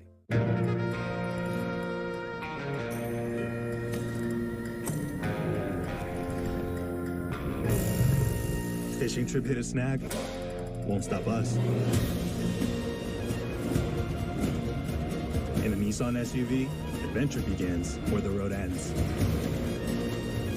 Drive a Nissan SUV. Get a low $329 per month lease on the 2023 Nissan Rogue, or get a low $399 per month lease on Pathfinder. Meet Hard Rock Bet with over 1,000 casino games. New slots added every month. Live dealer games like blackjack, roulette, poker, baccarat, plus fast withdrawals and 24/7 customer support. Hard Rock Bet has everything you expect from a top-rated casino app. And it has everything you don't. Download Hard Rock Bet, a top-rated casino and sportsbook, all in one app. Get free spins and more when you sign up now. If you watch Yes Network on TV, then you get the Yes app for free. Download the app to stream the Nets and experience the game in a whole new way. With a live stat overlay to track your favorite players. Free-to-play gaming with big cash prizes, and earn and redeem rewards for gift cards and gear. So remember, if you get Yes on TV, then you get the Yes app for free. Download now. When I was 19 and I was going to shows, I was not thinking about permanent hearing loss. I wasn't thinking about tinnitus. Sometimes my kids are having a conversation with me and that ringing starts in my ear. They're talking to me and I hear their voice, but I can't focus on what they're saying. The audiologist, he told me that most of his clients are not old people. They're kids that have their earphones in. I have a lot of regret about not protecting my ears sooner. Protect your ears. at all times, no matter what. It's not something you can get back. Been there, done that, messed around. I'm having fun. Don't put me down. I'll never let you. With Allegra, allergies won't hold me back. Allegra starts working 2 times faster than Claritin, and unlike Zyrtec, won't make me drowsy. Nothing beats Allegra. It's the fastest non-drowsy 24-hour allergy relief.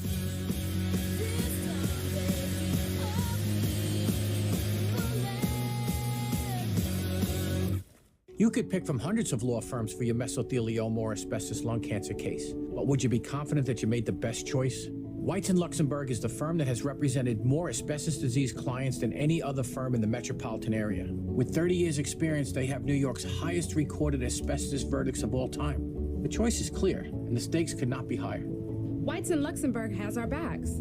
Call Whites & Luxembourg today. Call 1-888-411-LAWS. That's 1-888-411-LAWS. Okay, so Domino's Perfect Combo includes 2 medium one-topping pizzas, 16 Parmesan bread bites, 8 cinnamon twists, and a 2-liter of Coke. Today we're on the street asking real people how much they think it all costs. All of it? All of it. $44 or $45?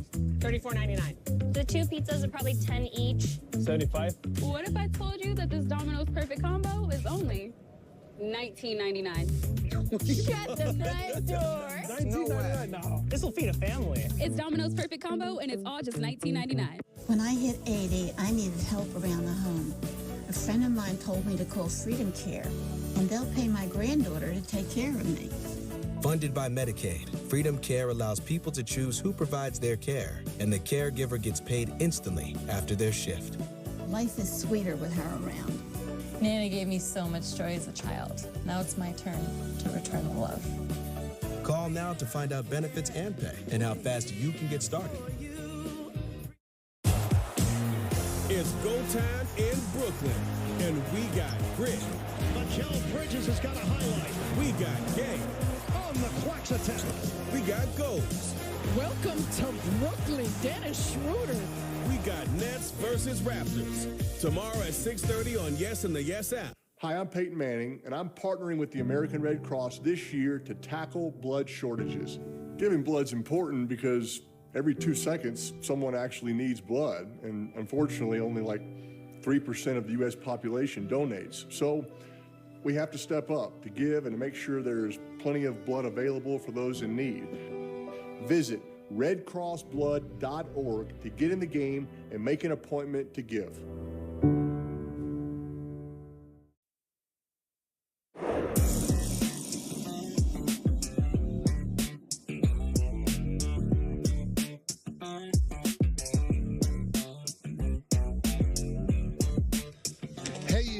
I don't know if you know this, but Anita Marks is going to be live from the park at UBS Arena on Saturday, February 24th, starting at noon, before the Islanders matinee matchup against the Tampa Bay Lightning. What's going on with that? Yeah, we're giving away 4 pairs of lower bowl tickets, plus 1 pair of premium club seats at ESPNNewYork.com or on the ESPN New York app. Just scroll down the contest and submit your entry. Join the Islanders for every thrilling matchup in March. Take advantage special ticket pricing for upcoming home games at UBS Arena and be there for all the exciting action on the ice. Get your tickets today at NewYorkIslanders.com/March. When we were out there, they played Tampa. Yep. Do you Only know here twice? How about this? I'm getting into this hockey. Yeah. I'm taking the family to Islanders Bruins next Saturday. Really? Mm-hmm. Now, without disclosing your location, that's not around the corner from where you live. No, it's about 50 minutes. It's not bad, though. 50. Well, that would take me to drive to the Garden. All right. UBS is nice. They're going to get the All-Star game in 2026. Well, they also treat us wonderfully. They do treat us well. Yeah. Mr. Ledecky is a fabulous human being. Yeah, I mean. All right, so we talked about the 100 most valuable teams in sports. Sportico put it together. Yes. And it actually bodes well for 3 New York teams. So you saw the list on? I did see the list. All right, so we can't play that game. I'm sorry. Did All right, Peter so see Don, Peter, who's the #1 most valuable team? All sports. I have it here, but I haven't looked yet. The number 1 most valuable team in all sports. The New York Yankees. No, they're 5th. The Dallas Cowboys? The Cowboys are first at $9.2 billion. Okay. The Golden State Warriors are 2? Yeah. Golden State Warriors are 2. Who's 3? What sport are we in? This is the NBA again. The NBA again after the Warriors? It would be the Los Angeles Lakers. They're fourth. The Boston Celtics? Nope. No, it can't be. Am I like New York Knicks? Yeah. Crazy. So the Knicks are worth $7.43 billion. Lakers $7.34 billion. Yankees $7.13 billion. The Giants are sixth, $7.04 billion. The Rams are seventh with $6.94 billion. The Patriots eighth at $6.7. 49ers ninth at $6.15. And the Jets are 10th at $6.11. Now, one thing that jumps out, other than the Knicks, although they did do a reimagining, this is why organizations want new arenas. Cowboys a new stadium, Warriors a brand new place. The Knicks spent $1 billion redoing the Garden. Lakers, it's not as new as most of them. The Yankees, obviously, in 2009.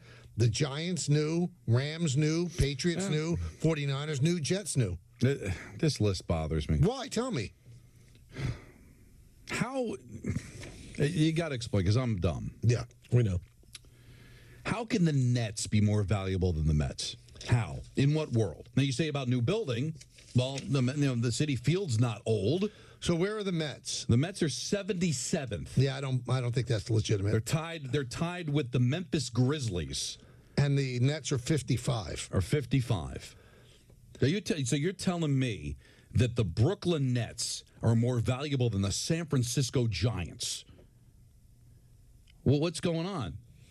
Now, you want to say new building, or what do they build? What is it called now? Oracle Park was built in 2000, so it's going to be 25 years old or whatever. But you're talking about 81 home games, a building that holds over 40,000 people, and the Nets, they can't get a sniff in their own town. So is it the television contract? Is it the bill? Like, I need to know in what world. And I'm not being Met boy. I'm just saying that the Nets would be more valuable by 22 than a Major League Baseball team in New York. Well, can you explain to me, Don, how a team that can no longer fill the building in the Washington Commanders can be 11th in all of sports? That's not a new building. It's a dump. And what did they sell for? 7? What was it? 7.5? I think that's why they probably recently sold, so they're able to put the value on it. But they should actually be with the Giants at 6, because the Giants are 7.04. And one thing I will tell you about these lists, maybe $6.5 billion then.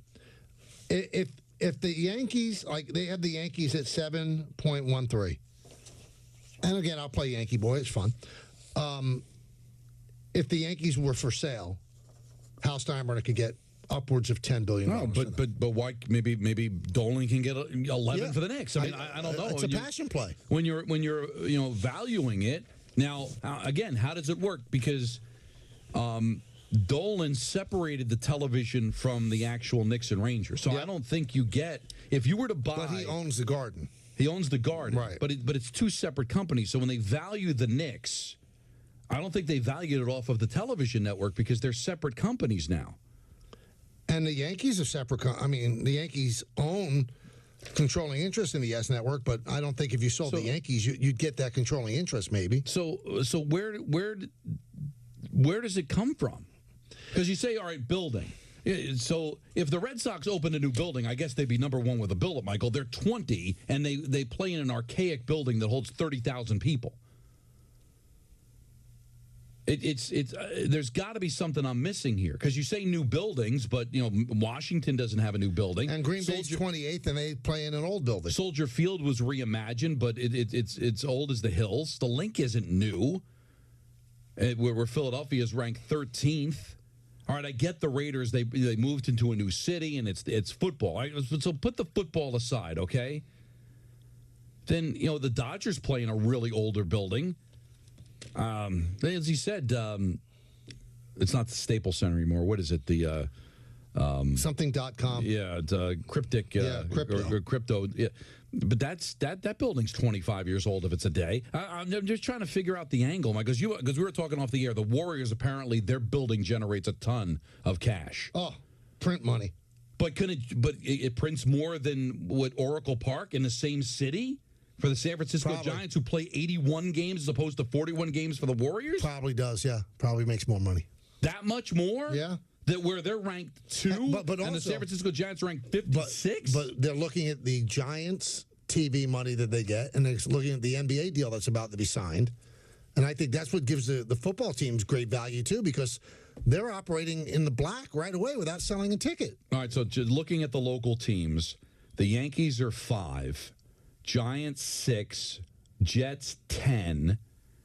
Then you've got to move down quite a ways, right? Let's see. The next local are the Nets at 55. Then you look Mets 77. I can't buy it. The and Atlanta at 79. That doesn't make sense. Yeah, the Braves. brand they have a new brand new ballpark. They own the whole area around there. The Rangers are 85. And that's the only locals that made it in the top 100. So no Islanders, no Devils. Let's take a brief time out. Interesting. We got a lot of stuff to talk about. Little internal fight here at ESPN. In what sense? Oh, you'll hear it when we come back. Spring training isn't just for baseball.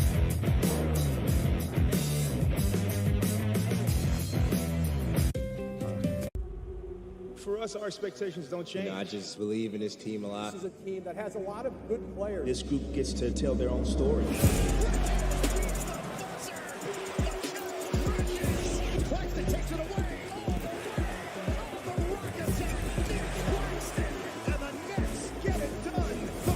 Way. Upstairs, DFS Johnson yanks it down.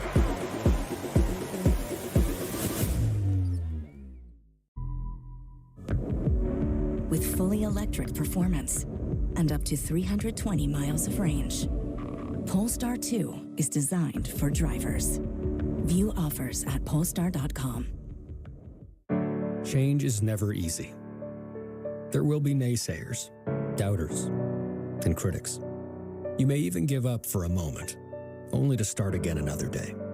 Because you believe in moving to the beat of your own drum, in passing down lifelong skills, in your ability to lose weight and keep it off.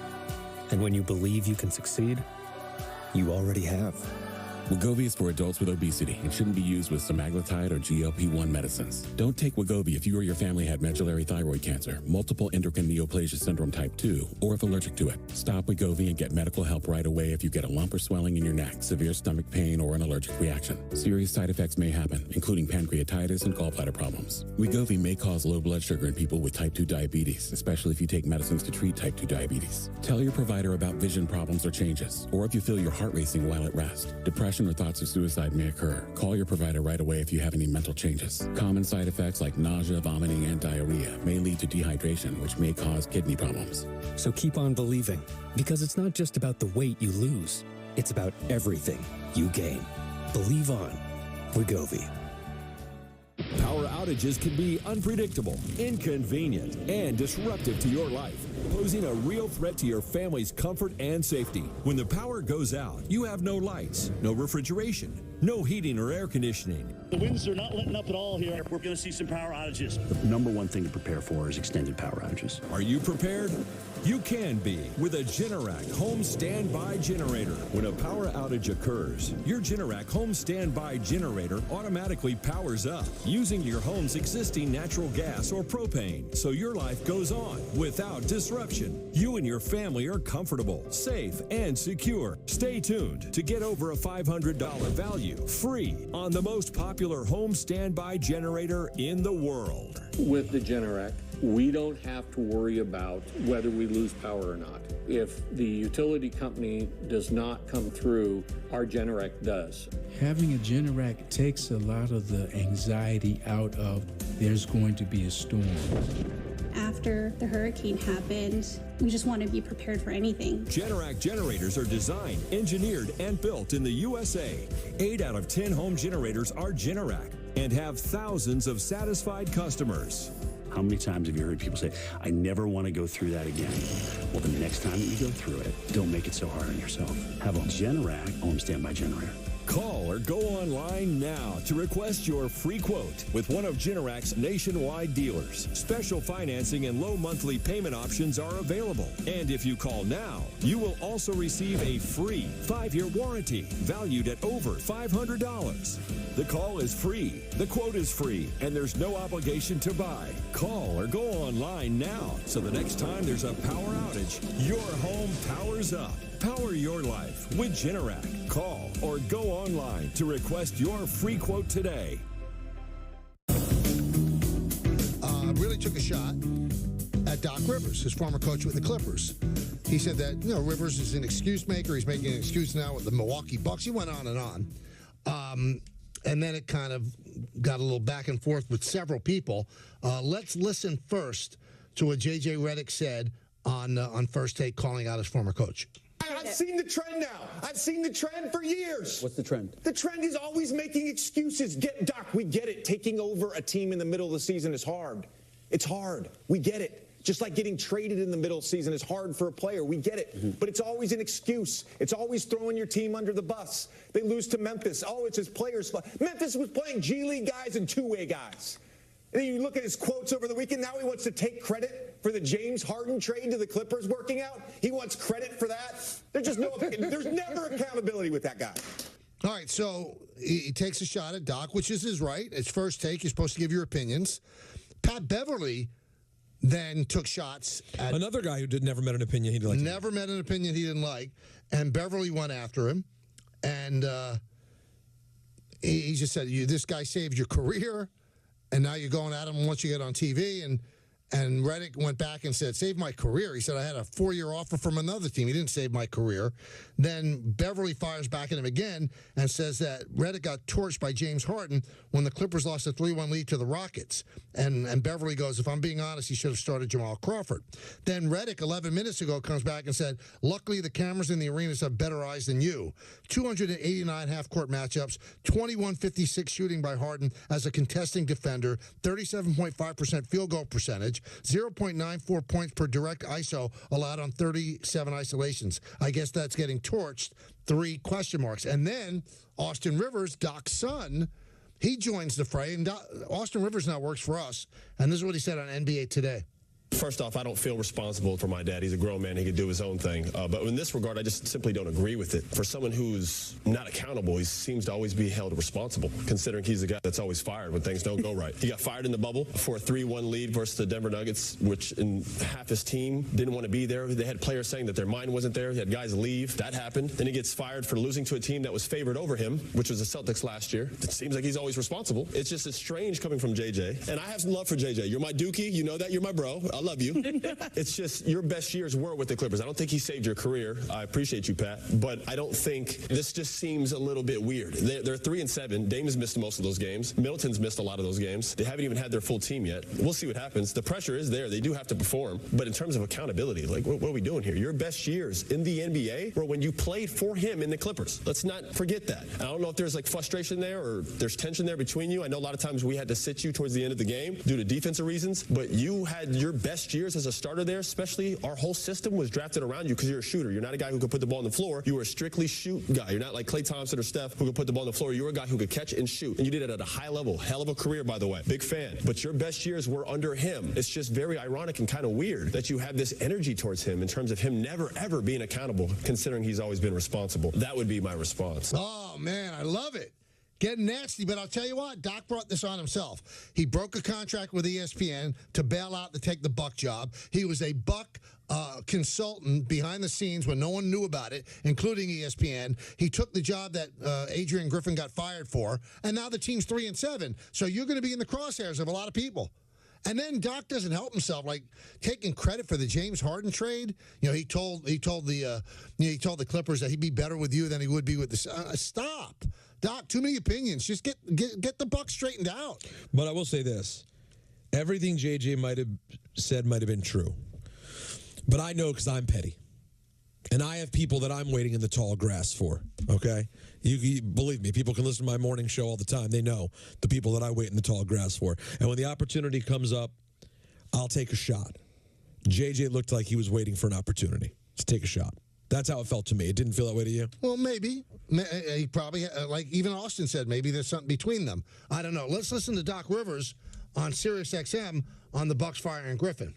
Personally, I'll be honest. I told our owners when they called, I said, I think I don't understand why you're doing this, And they said, one of the things they said was, well, it doesn't matter. We've done it now, and we want you. And so that was a tough one. That's where you had the hesitation. So, I mean, a lot of things there. I don't think Doc has helped himself with this whole Buck thing. I just don't think he's helped himself. No. I think he looks bad. I mean, you signed on with ESPN, said you're going to be there at least a year, and you left midway. You kind of left the whole number one team in flux. Now J.J. Redick is the guy that's going to replace him and work with Mike and Doris. So it's on Doc. Doc had a pretty pristine reputation. He blew a lot of 3-1 leads. I get it. He won a championship with the Celtics. But the reputation was always good. But then when you break a contract with ESPN and then you go to the Bucks and you were secretly, covertly, like advising them, and then you get Adrian Griffin's job, and then you've been terrible since you took over. I mean, all of these things are going to make you look bad. None of it looks good, but also none of that was what JJ said. No, JJ's talking about... There's something else. Yeah. There's another personal thing that's there. And I love the way his son defended him, but there is a difference between accountability and the fact that you're responsible. Yeah, you're going to lose your job if you don't do a good job. But that doesn't mean that you can't deflect responsibility when things are looked upon. There's always an excuse for everything, but he seems to be making a lot of them here. But we'll find out if right now they haven't been able to turn it around. But it does take a little time. I still think that they will end up being okay. He's still a good coach. But they can't play defense. His job is to get them to play defense. They don't have players that can play defense. You got rid of Drew Holiday. You brought in Damian Lillard. You didn't improve your defense. You improved your offense. But because this is happening with the Islanders and Patrick Waugh. Sometimes you make a coaching change because you just want to spark the team. Maybe a different voice in the room will get them to overachieve. When that's asked of you, then there should be an immediate response. But when you're brought in to change a system, that takes time, Michael. If a team's not playing defense and you're trying to bring in a defensive system, that does take a little time to work, especially on the professional level, where these guys maybe aren't as used to being coached as they would be in high school or college. So he wasn't brought in to spark something. He was in to fundamentally change the way they play defense. That's going to take some time. But once they get there, I think they'll be better off. Got some news on the Knicks. I just want to I saw this one tweet. We opened the show talking about how Met fans are angry at Little Yankee Boy because I spoke what I thought was the truth, and Don and I had a nice spirited debate about it. So, precocious neophyte. I think I know the guy. So Met fans, I don't pay attention to what Yankee fans have to say about the Mets ever. That was Willie Gaga. Okay, great. So Dre Jackson, the Bronx, I think it's Andre Jackson, who I did go to school with in public school, writes, especially this Yankee love since I knew him, which was the third grade. He can talk all that bleep he wants to about not being biased toward them. He can't talk that to me. Andre, really? Are we adults here? What I thought in third grade I carry as a professional and a 63-year-old man? You really believe that? You really, but that's the way you look at me. I guess I made quite the impression of you. Of course, as a third grader, I was head over heels in love with the Yankees. I'm a professional now. First of all, never judge somebody on how they were when they were 9 years old. Crazy. All right, that's a little stupid. The guy, he's a 63-year-old man now. I think he's matured and changed. But the one thing fans don't get is that you do reach a certain level where you have to be professional.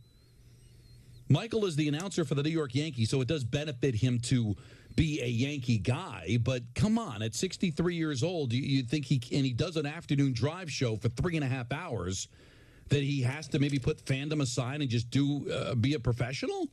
Really? But you don't do it for a living, so I don't expect you to understand out there as a fan that if you're a plumber or a doctor or a dentist, you could be Joe Fan and you could be exactly the way you were when you were 9 years old. But when you get to a professional level, I mean, you've got to change a little bit, right? That is such weak sauce, Andre. Really, you're better. You're better than that. And you don't even know that he's better. We don't know he's better. That was 1970. That was the height of my love for the Yankees. He's applying that now to a 63-year-old man who's a professional, who's somewhat objective. Do I want the Yankees to win because it's good for yes and good for all of us? Absolutely. I root for my company. I root for myself. You root for you. But I mean, you think I'm the same kid that used to wear Yankee shirts to school? Andre, please come back back to me, babe. You look so bad with that comment. You're acting like you're uncovering like the secret sauce, and it's weak sauce. You sound ridiculous. But in defense of these types of fans, like, they don't get it. They really do think that that's the way you're going to be for the rest of your life, because I don't know what he's doing for a living, Michael. Maybe, he's a professional. I don't know what he does for a living. But if you don't work in sports, if you don't work for a team, then you can afford to be just like you were when you were 9 years old. I mean, I know guys that are just as diehard for the teams as they were when I grew up with them as kids, because they sell insurance or they sell cars or whatever, and they can do that. But when you become a professional and you do a talk show where you're expected to talk about the other teams in the market along with the New York Yankees, listen, it works for some people in this business that they can just be over-the-top fans and not and be biased and have no forward thinking whatsoever. But I've worked with Michael for 20 years, and we certainly worked at a time in this business where that was not looked upon as being professional, that you're going to change over time. Also, Don, I mean, you're privy to it. Peter's privy to it. I have said some really pointed things about people with the Yankees, and I've had screaming matches on the phone with said people. Right. So please stop the nonsense. You're all embarrassing yourself. You're embarrassing your family and everybody that came before you. Family, too? Yeah, they're embarrassing the ancestry. Yeah. I don't have to build up Michael, all right? He's already there. He's already built up. He's a grown man.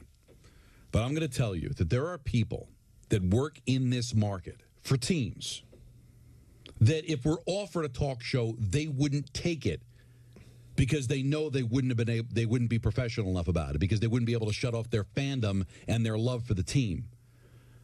I remember this guy getting eviscerated in 2005, Peter, killed by Yankee fans because he predicted, and rightly so, that the Angels would beat the Yankees in the playoffs. How could you go against the Yankees, Michael? You're the Yankee announcer. Because he does a talk show and he believed the Angels were going to win, and he was proven right. Professional. And when I crushed them when they got swept by the Astros, crushed them. Believe me, I heard about it. Doesn't stop me because I have a job to do. But crushed them. Crushed them in 2004 when they blew a 3-0 lead. I said they'll never get out from under that. It will always be connected to them like a stink.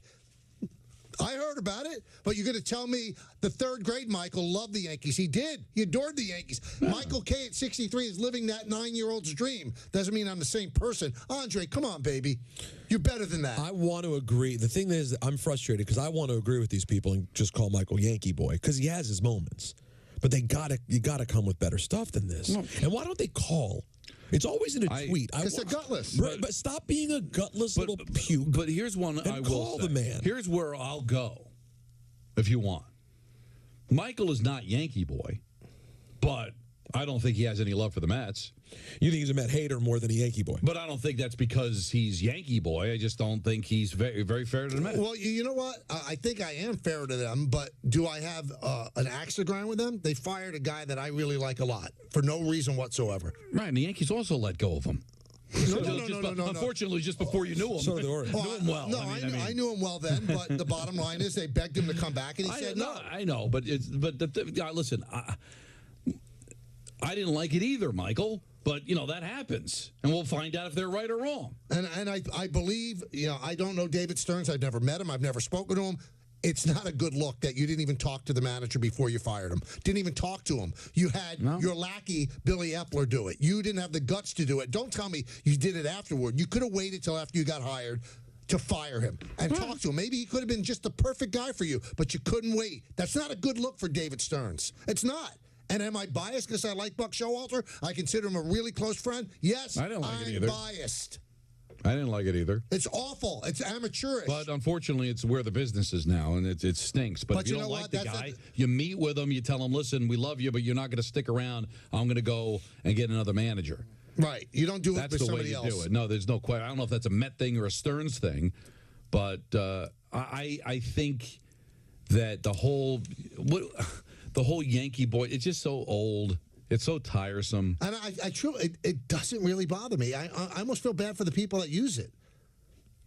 If they knew what I have to go through, as you know better than the tightrope I have to walk, and I'm as honest as I can be on this air. I rip that team a lot. No, you do. But there's unfortunately nowhere to compare it to because it's not like Sam Rosen does a talk show or Gary Cohen does a talk show or anybody that's the voice of a team in the New York market. I know Bob Papa does a talk show on Sirius, but it's one of the reasons why you don't see a lot of people that do play-by-play for a team do a talk show because they would not be able to handle both the whole idea of being dubbed boy of the team that they root for, or have to go through what you go through, getting ripped by the Yankees every time that you criticize them, which happens more often than you would and you like. know what? It's not like they say you better not say that, but they want to have their say. They're allowed. Of They're course. allowed to take a piece of me and yell, and I'll yell back, and then we go to our corners and do our job. Because they get it. The Yankees get it. They understand. They understand, but there's a lot of organizations that don't understand it and don't get it. All right, so the Knicks finished off the first half, the titular first half, because they're well past the 41-game mark. And now there are injuries we have to deal with. So Tom Thibodeau, the Knicks get back on the court tomorrow. Tom Thibodeau talked about the latest on Julius Randle. We're just taking it step by step. I think it's premature to say anything until you have all the information. So right now he's preparing to come back to play. He's putting a lot into it. He looks good. He's got a great spirit about him. He's working out twice a day. So all things are good right now. All right, now Julius Randle, though, poured a little cold water on it. He was asked, when will you be back? I think I plan to be on the court April 1st, probably. April 1st? Yeah, just kidding. Gotcha. Early. Gotcha. No, I'm just taking a day at a time, man. To be honest, every day I'm getting stronger. I'm getting better. So just taking a day at a time. Just continue just to try to just stay locked in on, what I have to do to continue just to get healthy, not just physically, but mentally as well, Now, they followed up by saying, will you eventually need repairs done? We'll see. I've heard many different opinions. Both. We'll see. I like how I feel today as far as, getting better and feeling stronger and progressing to where I need to be as far as getting on the court. But I'm never somebody to say never. So ultimately, I have to do what's best for, myself to have a long career and, have longevity in this. But training staff has been great, getting me back healthy and, feeling better. So it's a progress. So obviously, surgery is still on the table. Still on the table. Yeah. And he's not guaranteeing that he's going to be back this year. It's trending that way, but there is absolutely no guarantee. Now, OG Anunoby, waiting on him, he was asked, will you be back during the regular season? Yeah, sure. Hopefully, just following the doctor's orders, following the medical staff. It's progressing day by day, but I'm feeling better and better. So, yeah, I want to be back as soon as possible. So there you have it. That's the most important. Then Mitchell Robinson, there's also a chance he could come back. But we're running out of road here. There's not that many games left. What, 28 games left? So when you start talking about, I think he'll be back before the end of the season, but when? Is it 8 games left, 10 games, 15? It's going to matter because they're trying to battle to get home court in the first round. This is a team that looked like they were projecting out to be a possible top 3 seed, and now you wonder, are they going to finish 5th or 6th, which is basically the path that they took last year. And it doesn't have to be that way, but if they don't get people back, it's obviously it's going to get tough. Well, and what do they got, Michael? Boston tomorrow? They got 2 really tough games out of the box. Let me see. I think Boston's first, no? Yeah, I think Boston's tomorrow. I'd look on my computer, but you can't get in. You and Don are. I've been doing IT stuff for 4 hours. Okay, it's Philly. It's a big game. And then Boston, right? Philly, and then Boston at New York Saturday. And then they get the layup against Detroit, the 3rd game out. So even with everybody healthy, those are really 2 tough games coming out of the box here. And now you're running out of time. And they're definitely a playoff team. There's no question. And I guess if you get everybody back in time for the playoffs, you should be okay, although I do think there's some chemistry to build up because really, how much have they really all played together since the trade deadline? Oh, we're talking next. We have to check in with Spike, right? I think so. Spike in St. Pete. Spikey. Hi, Spike. Hey, guys. Well, first of all, Peter, my condolences. I got to digress a little bit and I'll get into that. I had a similar situation. Obviously, I'm an old man and I have an illness, and I had to procrastinate on information given to me, and I checked it out as thoroughly as possible. I made the decision. I wound up making the incorrect decision because something in between when the procedure was done and when I made the decision changed. I'm fine. I'm not going anywhere till Knicks win another championship. That's what I told everybody. But to be taken from the earth, such a wonderful person at that age, it just breaks your heart. I don't know how you even It's just count your blessings. All you guys are blessings to all the people that listen, myself included. And Michael always says it, and you make fun of him, and he's dying tomorrow, and the iron lung. Take nothing for granted. So let me get back to the candy store, otherwise I'll fall apart. The Knicks need back in this order. This is the way I see it. Because we fleeced them, I hate to use that word too, but we fleeced them in that trade, Messiah Ujiri. We need to get Hartenstein and Anunoby back, and we can plug Precious Achiuwa, who in the first 4 or 5 games, guys, he didn't play that well, but Thibodeau sat him down with the coaches, and they watched film over and over and over again. He's become a Thibodeau-type player. Yep. No one had any idea. It was a 20th draft pick about 3 or 4 years ago, and the kid plays balls to the wall and just is a terrific defender right now. I'm not saying we don't need Julius Randle, but the floor's a lot more open. The assists have gone up and the turnovers have gone down. But you can't win without him or with him. It'll be fine. They'll have fresher legs. We'll see how it goes. And I'll leave you with this. Again, I'm reiterating, count your blessings, guys, because you don't know what tomorrow will bring. You hang in there, Spike. Thanks, Thank you Spike. so much. For sure. All right, we'll come back, take your phone call. So somebody on Twitter just told Andre, you just got owned. But then Andre comes back. It's funny how people, they just say what they want. He said, I can't be crushed, Justin. I just caught the tail end of that. If that's what he wants to portray, I understand. By crushing me, as you say, must have struck a nerve. Didn't strike a nerve. You were wrong. What you said was foolish. To compare a 9-year-old to a 63-year-old and think I'm still that child, that makes you look bad. Didn't strike a nerve with me. No. I'm just cleaning up the mess that you made on aisle 3. So I hope you heard it. I hope since you got the tail end of it, I hope you got the full end this time. I just want, you know what? Go back and listen to the podcast. You can find it wherever podcasts are available. And you can hear yourself get pwned, as they used to say. And really, I remember Andre. We were close friends at school. Yeah. I mean, to say. You grew up. You actually remember this guy? Yeah, I do. Good kid. We actually were close. Well, when did he become a yo-yo? I don't know. I mean, we drifted apart. I mean. No, one guy grew up and the other guy didn't. Well, I wouldn't say that. I'm saying. I'm just saying he's saying that the 9-year-old Michael K loved the Yankees so much, so he's got to be that same boy now. Because he's the same boy, so he figures everybody else would be. Michael's a man. Look at him. He's all man. Look Andre's a man, too. Look, stop backing off. Yeah, Look at this. Your game is... What's the matter with you? You go after people. Again, finish him, bro. I did finish him off, but I'm not gonna. He's a man. He's a. Well, I didn't say that. I'm just saying if he thinks of you as a child, I'm not saying he's not a man. I'm saying look at this guy. He's all man. Look at the filth on his face. That disgusting, weird. It's because of you. Gray thing that's growing. Because of you. Well, because of my dominance. Yeah. Thank you. Bay Ridge Honda, your go-to Honda dealer, sir.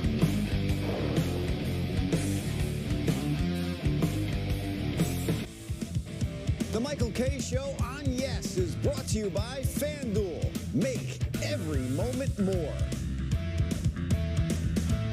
Hey, so I found a betting system that's really working great for me. So did I. What's yours? I set up an hour-a-week time limit on FanDuel. I can also set up wager limits, so I only bet what I can afford, and betting stays fun. Right. So what's your system? What's that? Your system. What's your system?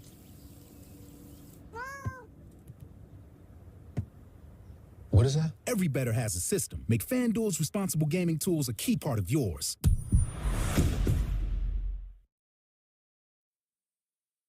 Washington, Lincoln, FDR. This country was built on great leaders. At your local Ford stores, we're honoring them with deals just as monumental. Save on the legends of our lineup, like F-150, Explorer, and the Bronco family. Visit the Ford President's Day sales event and let our leadership empower yours. Right now, returning lessees can lease the Ford Explorer for $309 a month for 24 months, only at your local Ford stores. You know, when I take the bike out like this, all my stresses just melt away. I hear that. This bad boy can fix anything. Yep, tough day at work. Nice cruiser sorts you right out. When I'm riding, I'm not even thinking about my painful cavity. Oh, you shouldn't ignore that. And every time I get stressed about having to pay my bills, I just hop on the bike, man. Oh, come on, man. You gotta pay your bills. You don't have to worry about anything when you're protected by America's #1 motorcycle insurer. Well, you definitely do. Those things aren't related, so... Oh, that is a vibrating pain. The Community Food Bank of New Jersey is the state's largest anti-hunger organization. We work with our 800-plus community partners to supply them with the fresh food and resources they need to feed our hungry neighbors. We provide nutrition. We provide support. We provide opportunity. We can't do it without you. Go to cfbnj.org to join us today. That's cfbnj.org. If you watch Yes Network on TV, then you get the Yes app for free. Download the app to stream the Nets and experience the game in a whole new way. With a live stat overlay to track your favorite players. Free-to-play gaming with big cash prizes. And earn and redeem rewards for gift cards and gear. So remember, if you get Yes on TV, then you get the Yes app for free. Download now. When choosing between style, comfort, and performance, we chose all of the above. How we get there matters. Get exceptional offers at your local Audi dealer. There's nothing better than a Subway Series footlong, except when you add on an all-new footlong sidekick. We're talking a $2 footlong churro, $3 footlong pretzel, and a $5 footlong cookie. Every epic footlong deserves a perfect sidekick. Order one with your favorite Subway Series sub today. When I hit 80, I needed help around the home. A friend of mine told me to call Freedom Care, and they'll pay my granddaughter to take care of me. Funded by Medicaid, Freedom Care allows people to choose who provides their care, and the caregiver gets paid instantly after their shift. Life is sweeter with her around. Nana gave me so much joy as a child. Now it's my turn to return the love. Call now to find out benefits and pay, and how fast you can get started. Been there, done that, messed around. I'm having fun. Don't put me down. I'll never let you. With Allegra, allergies won't hold me back. Allegra starts working 2 times faster than Claritin, and unlike Zyrtec, won't make me drowsy. Nothing beats Allegra. It's the fastest non-drowsy 24-hour allergy relief.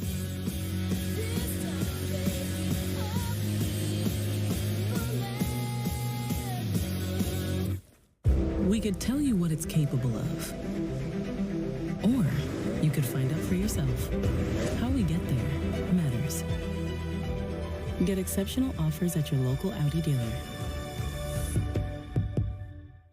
Starting Sunday, spring training blooms on Yes, and we're your home for the Yankees with all the action from Steinbrenner Field, featuring Aaron Judge, Garrett Cole, top prospects, and the can't-miss debuts of Juan Soto and Marcus Stroman. Starting Sunday at 1 on Yes and the Yes app. I have sickle cell. I've had lots and lots of blood transfusions over my lifetime. I'm most grateful that people are willing to go out there and take their time, their blood, and give me new life. Is it time yet? It's time. Come start time for dinner. Oh, terrific.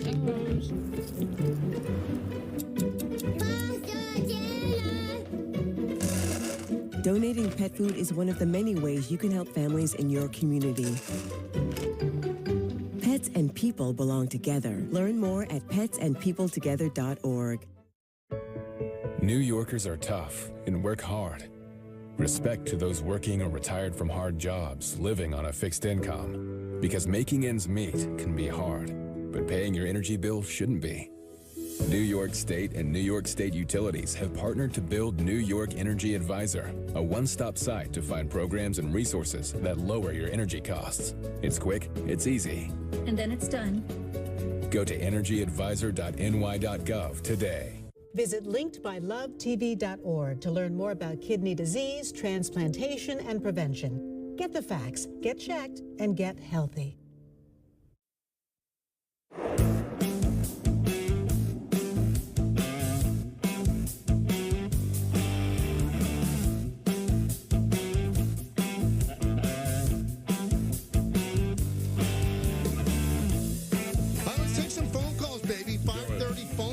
Let's do it.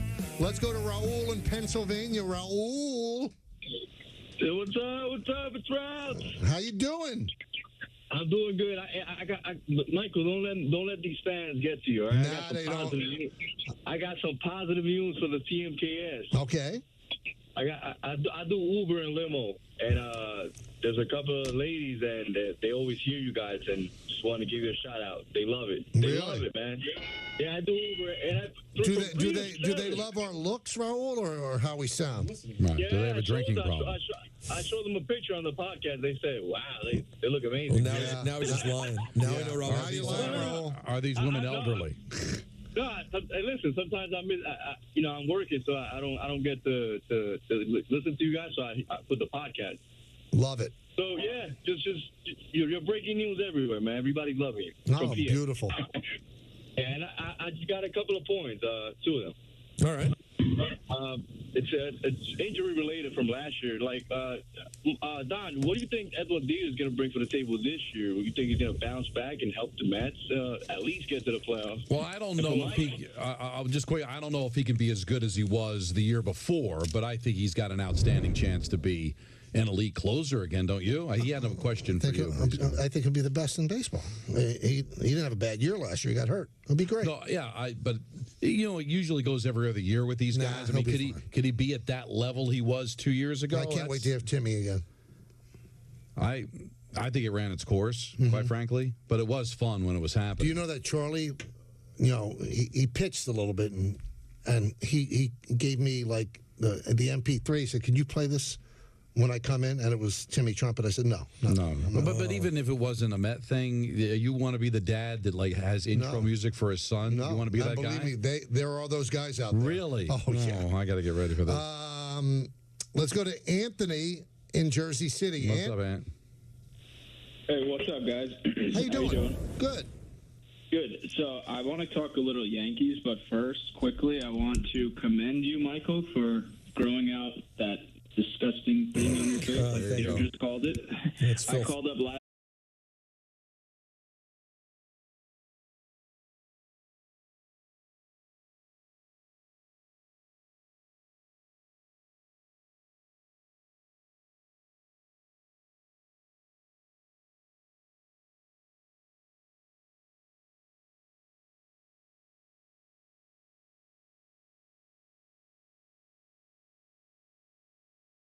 Volpe at short and Rizzo at first and Glaber at second. I'm talking about third base specifically. Yeah, DJ LeMahieu is the third baseman. Yes.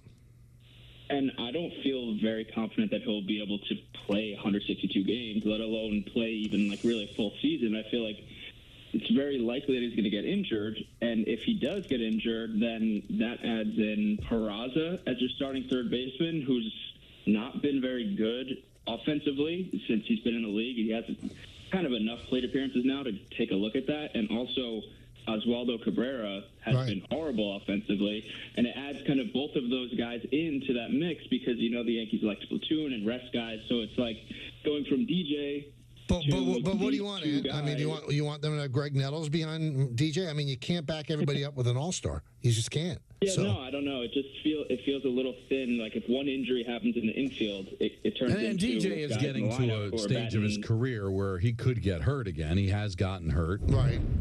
I can understand you want to have some depth there, but you're right. You can't have an all-star at every position.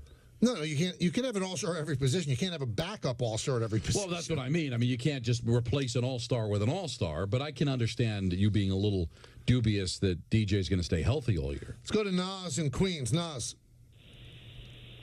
Hey, guys. How you doing? Good. Just want to say my condolences to Peter. That's really tragic, and sorry to let you go through that right now. Thanks, bud. And not a problem. I just want to make a comment about last night's Rangers game. So I put in a two-team parlay for Moneyline Rangers and Chris Kreider goal. Okay. Chris Kreider, at the last second, cleared that puck, which went into the goal. It took me 30 minutes to figure out my DVR to put it on slow-mo, but you can see that the puck clearly crossed the line with at least 0.1 seconds left. Well, based on the MSG graphic, but I called the game.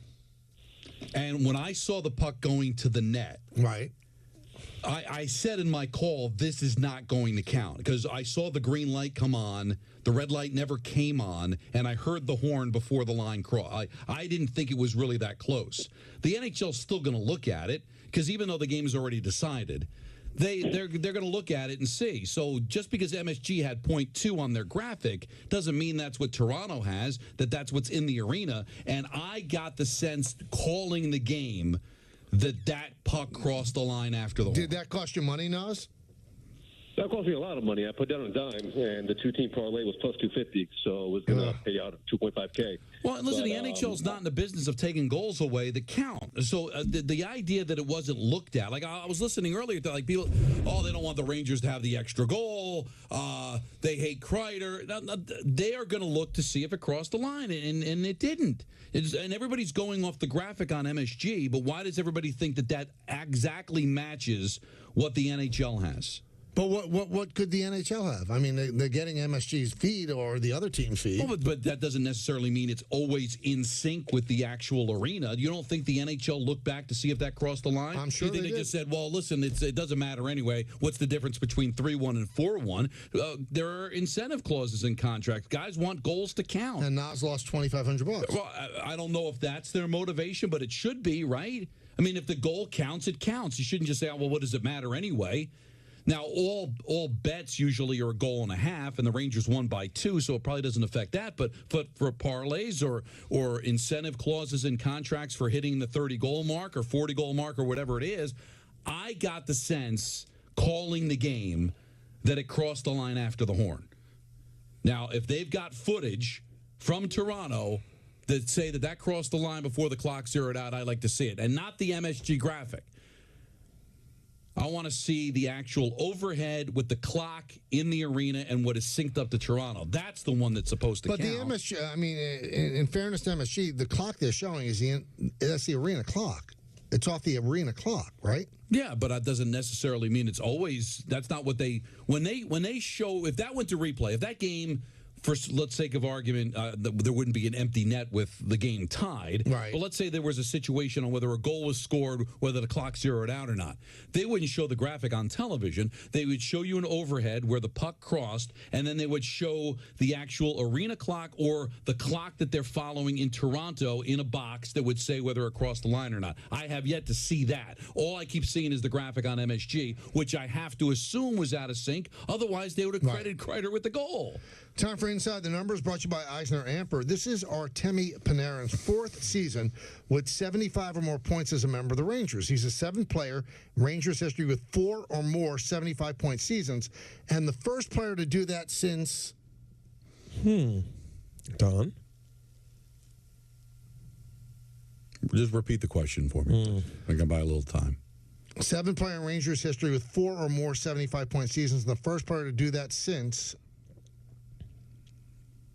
Messier? 91-92 to 96-97. That's Inside the Numbers, brought to you by Eisner Amper, a leading business advisory firm helping clients create a winning game plan to transform knowledge into action for your business. Check out Eisner Amper Solutions Insight Resources at eisneramper.com/solutions.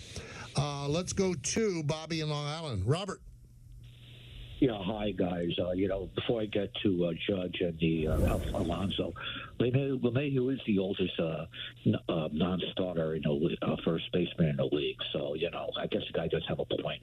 Now, let me get to the Alonso.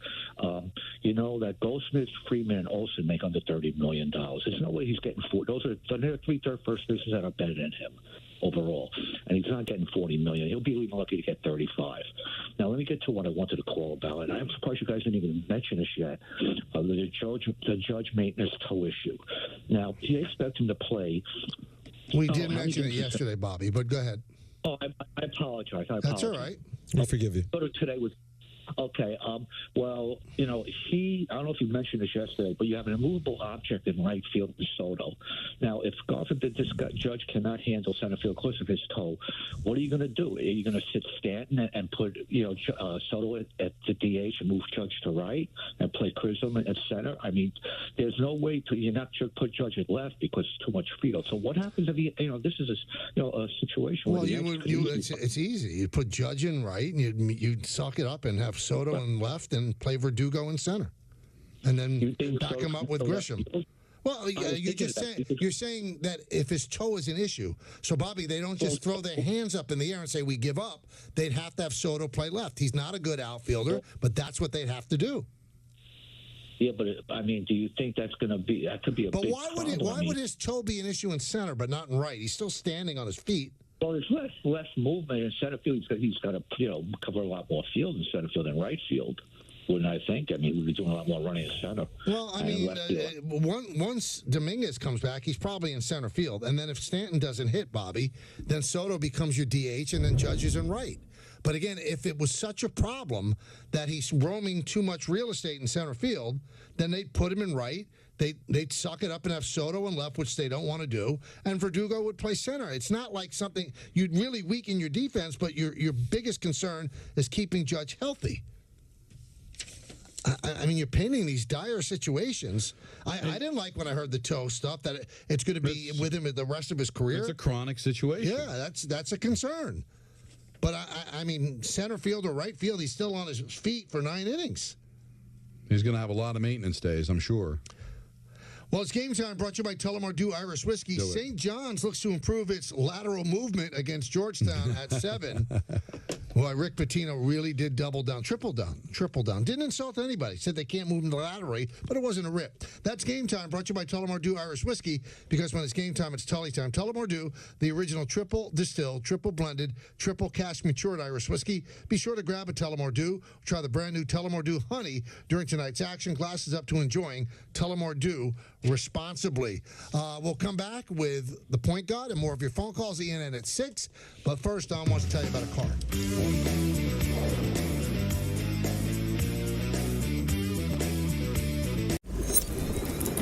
Get ready for the British Basketball League.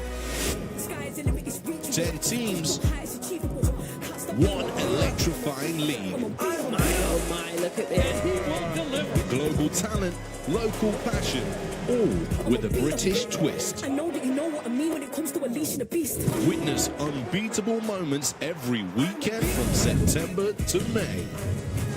The British Basketball League. Whoa! DraftKings. Look at all these blackjack games. You got Spanish 21, Vacation Blackjack, Touchdown Blackjack. What is this? Some big old Vegas buffet where you're putting the waffles next to the crab legs, deciding what dessert you want for breakfast? Well, guess what? Smack me in the mouth with all of it. I want it all. New players, get started with the deposit match up to $100 in casino credits when you deposit just $5. The crown is yours. Somebody bring me the cream puffs. You could pick from hundreds of law firms for your mesothelioma or asbestos lung cancer case. But would you be confident that you made the best choice? Whites & Luxembourg is the firm that has represented more asbestos disease clients than any other firm in the metropolitan area. With 30 years' experience, they have New York's highest recorded asbestos verdicts of all time. The choice is clear, and the stakes could not be higher. Whites & Luxembourg has our backs. Call Whites & Luxembourg today. Call 1-888-411-LAWS. That's 1-888-411-LAWS. Within 15 seconds of logging onto social media, the algorithm has your daughter in its crosshairs. It sends her a steady flow of images telling her she isn't thin enough, pretty enough. They invade her brain, causing body dysmorphia, anxiety, depression, leading to the worst rates of eating disorders, self-harm, and suicide we have ever known. All while she's sitting right next to you on her phone. Congress knows, but it refuses to act. Don't let her suffer the secret pain alone. Use your voice. Demand a plan. Join us at the Center for Countering Digital Hate, protectingkidsonline.org, because it's up to you to protect your children from social media nightmares. Join us for her, for your daughter. If advanced lung cancer has you searching for possibilities, discover a different first treatment. Immunotherapies work with your immune system to attack cancer, but Opdivo plus Yervoy is the first combination of 2 immunotherapies for adults newly diagnosed with non-small cell lung cancer that is spread, tests positive for PD-L1, and does not have an abnormal EGFR or ALK gene. Opdivo plus Yervoy is not chemotherapy. It works differently. It helps your immune system fight cancer in 2 different ways. Opdivo and Yervoy can cause your immune system to harm healthy parts of your body during and after treatment. These problems can be severe and lead to death. See your doctor right away if you have a cough, chest pain, shortness of breath, irregular heartbeat, diarrhea, constipation, severe stomach pain, severe nausea or vomiting, dizziness, fainting, eye problems, extreme tiredness, changes in appetite, thirst or urine, rash, itching, confusion, memory problems, muscle pain or weakness, joint pain, flushing or fever. These are not all the possible side effects. Problems can occur together and more often when Opdivo is used with Yervoy. Tell your doctor about all medical conditions, including immune or nervous system problems, if you've had or plan to have an organ or stem cell transplant or receive chest radiation. Your search for 2 immunotherapies starts here. Ask your doctor about Opdivo plus Yervoy, a chance to live longer.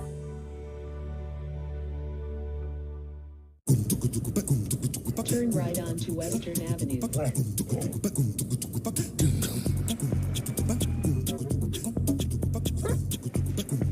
You have reached your destination. One more? One more time. ID Light in the all-electric ID4. It's the little things. Get $13,000 in lease bonuses on a new 2023 ID4 all-wheel drive Pro S plus EV. Limited inventory available. Download the Yes app and experience the game in a whole new way with live stats, pick and play, and Yes rewards. If you get Yes on TV, then you get the Yes app for free. It's go time in Brooklyn, and we got grit. Mikal Bridges has got a highlight. We got game. On the Quacks attack. We got goals. Welcome to Brooklyn, Dennis Schroeder. We got Nets versus Raptors.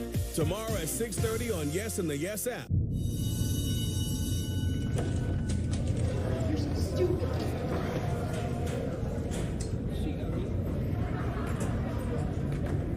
Please just leave me alone.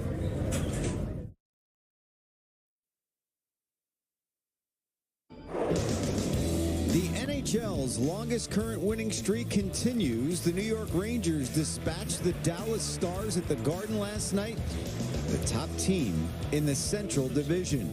Adam Fox got the scoring going in the first with his 9th of the year, and then Capo Caco gave the Blue Shirts a 2-goal advantage here in the second. That was his 7th on the season. The Stars got one back in the second, and it was 2-1 from just before the midway part of the second period till Finney Trocheck found the empty net here. Rangers win 3-1, and the winning streak is now at 8 straight. Igor Shesterkin was a big part of the victory as well, stopping 41 shots, and his cat-like reflexes, along with the goals from Fox, Kako, and Trocheck, helped the Rangers match the 4th longest winning streak in franchise history. They are now on pace to finish with 54 wins, which would surpass the 53 they had back in 2014-15, which was the most in franchise history, and it was the last time they finished first in the Metropolitan Division.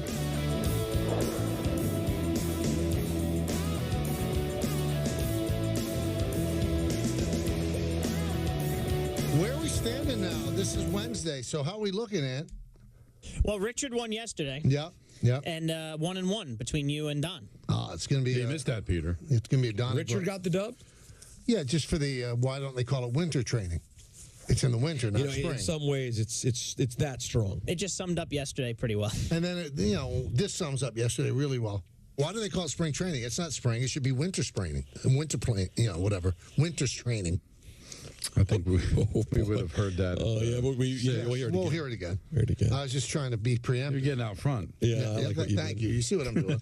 Let's go to Kayvon in Manhattan. Kayvon, what's up? Hello.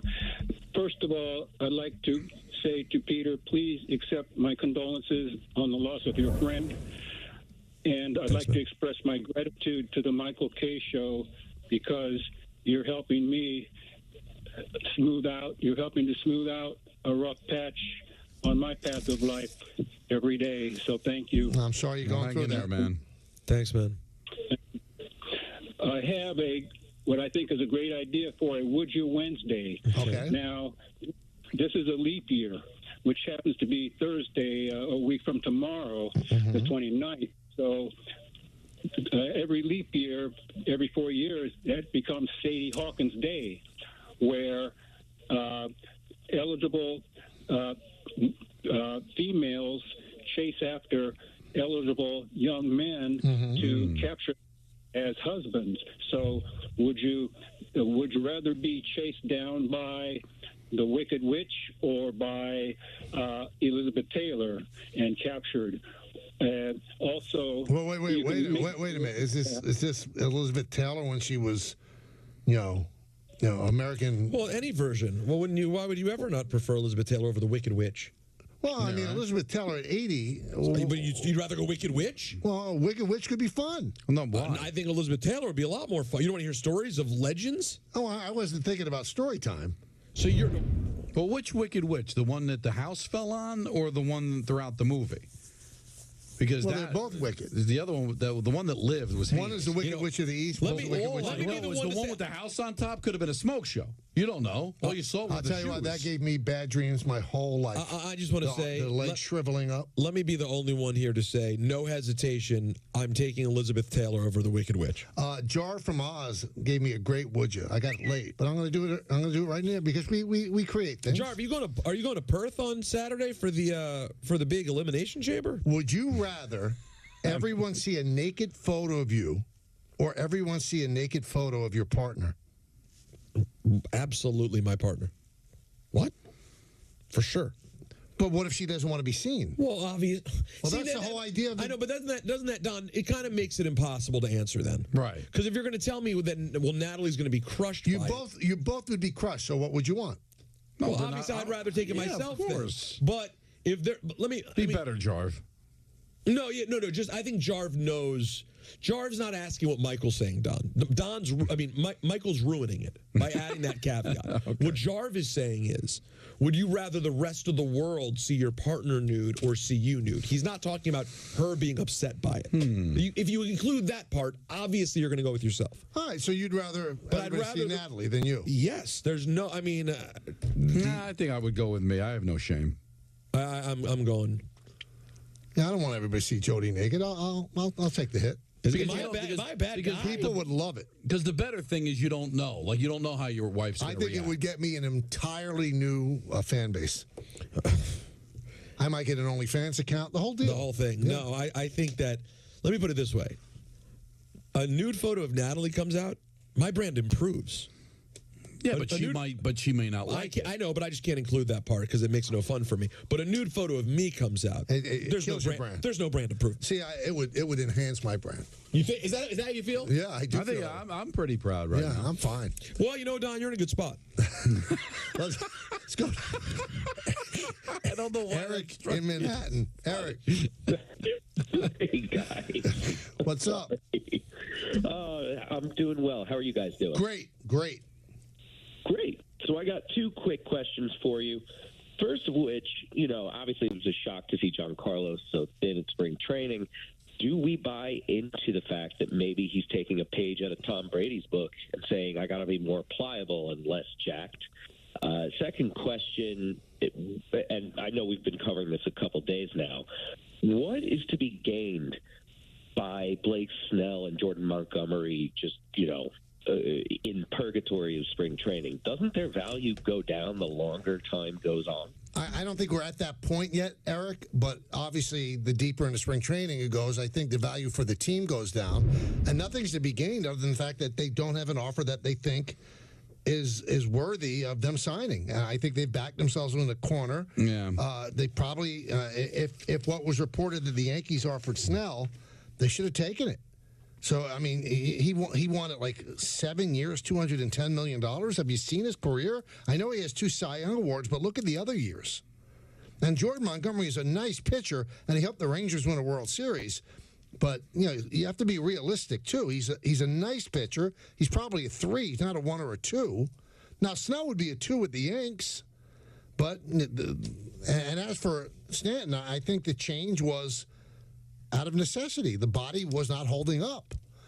Was not holding up over the last couple of years, so he ran a lot and got leaner. Now, if you're hoping that some stud pitcher, like God forbid Garrett Cole, gets hurt and the Yankees panic and give Snell what he wants, I mean, but that's no way to do business. Oh, maybe somebody will get hurt. Well, I mean, if Senga is hurt, maybe the Mets will be involved. Maybe, but right now it looks like they're just a maintenance. It's still deeper into spring training when they might have word. And is that any way to do business? Just, well, maybe somebody will get hurt. Well, I've always been taught by a lot of people that are smart in business, wishing is not a good plan. It's a bad plan. Sometimes it works out, but it's not a good plan. All right, we have Ian coming up in just a moment, but Peter is going to get you some better help.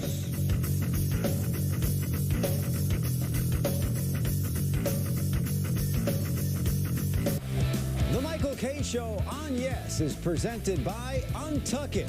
Shirts designed to be worn untucked. Shop now at untuckit.com. 10 years ago, we started Untuck It out of my apartment, and today we have more than 80 stores worldwide. It's been quite a journey. We didn't just create shirts designed to be worn untucked, we perfected them. With great fabrics and design at the perfect untucked length, so you can look sharp in this new business comfortable world. Just look for our signature sale. Untuck It, 10 years in the making, and we're nowhere close to stopping. Visit untuckit.com or your nearest store today. Hey, so I found a betting system that's really working great for me. So did I. What's yours? I set up an hour-a-week time limit on FanDuel. I can also set up wager limits, so I only bet what I can afford, and betting stays fun. Right. So what's your system? What's that? Your system. What's your system?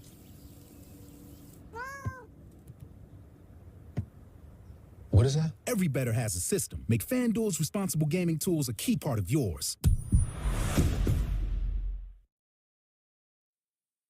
The team at Northwell's Cancer Institute is solving the most complex challenges in healthcare, like Tanya's. More cancer experts, more personalized therapies, more innovative breakthroughs. With groundbreaking clinical trials, we are changing lives for people like Tanya. Northwell is raising health for more New Yorkers with cancer than anyone. Hungry Root is here, and I needed it because my fridge is super empty. I'm gonna open the box. That's the exciting part. Hungry Root came through. And my refrigerator is packed.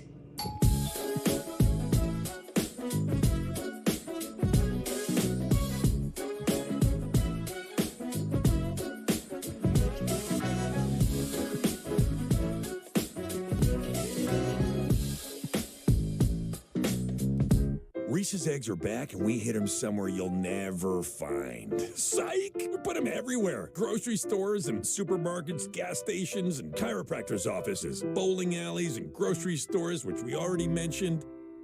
Reese's.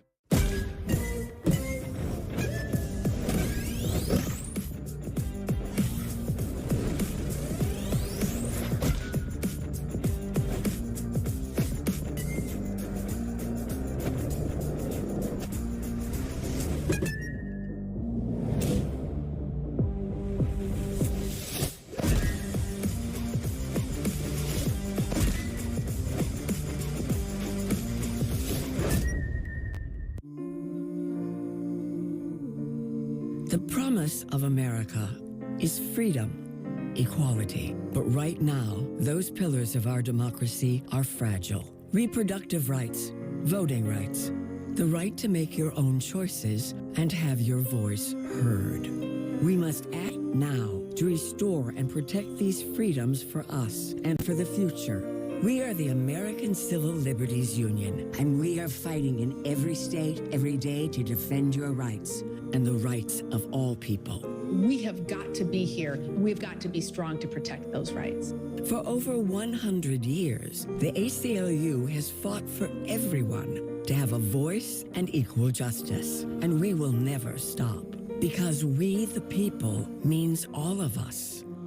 To learn more about defending our democracy, go to myaclu.org today.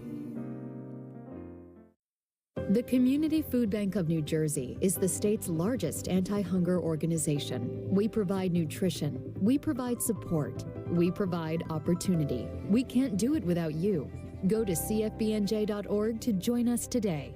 What if you went to your secret hiding place and found this? All drug use comes with risk. Before those risks become real, know that you can quit. For help with drug use, call 1-800-662-HELP for free and confidential information and treatment referral. Or go to samhsa.gov/knowtherisks. I was distracted by the open. Can we start over again? That's not right what just happened. Once we find the right open, we'll look at it. We lost the open? Well, you didn't do it yesterday. Yeah, but he's doing it today. Oh, here we So go. that was they deleted it out of the system because the poor guy wasn't there one day. We can't pretend that we understand how the system works, right? You and I have no idea. No, I have no idea. Let's start it over Let's again. try again, shall we? That's right. This is an ENN special report. Now reporting. The very handsome Jewish man, Peter Rosenberg. ENN's at 6. When the clock struck 6, it meant one thing.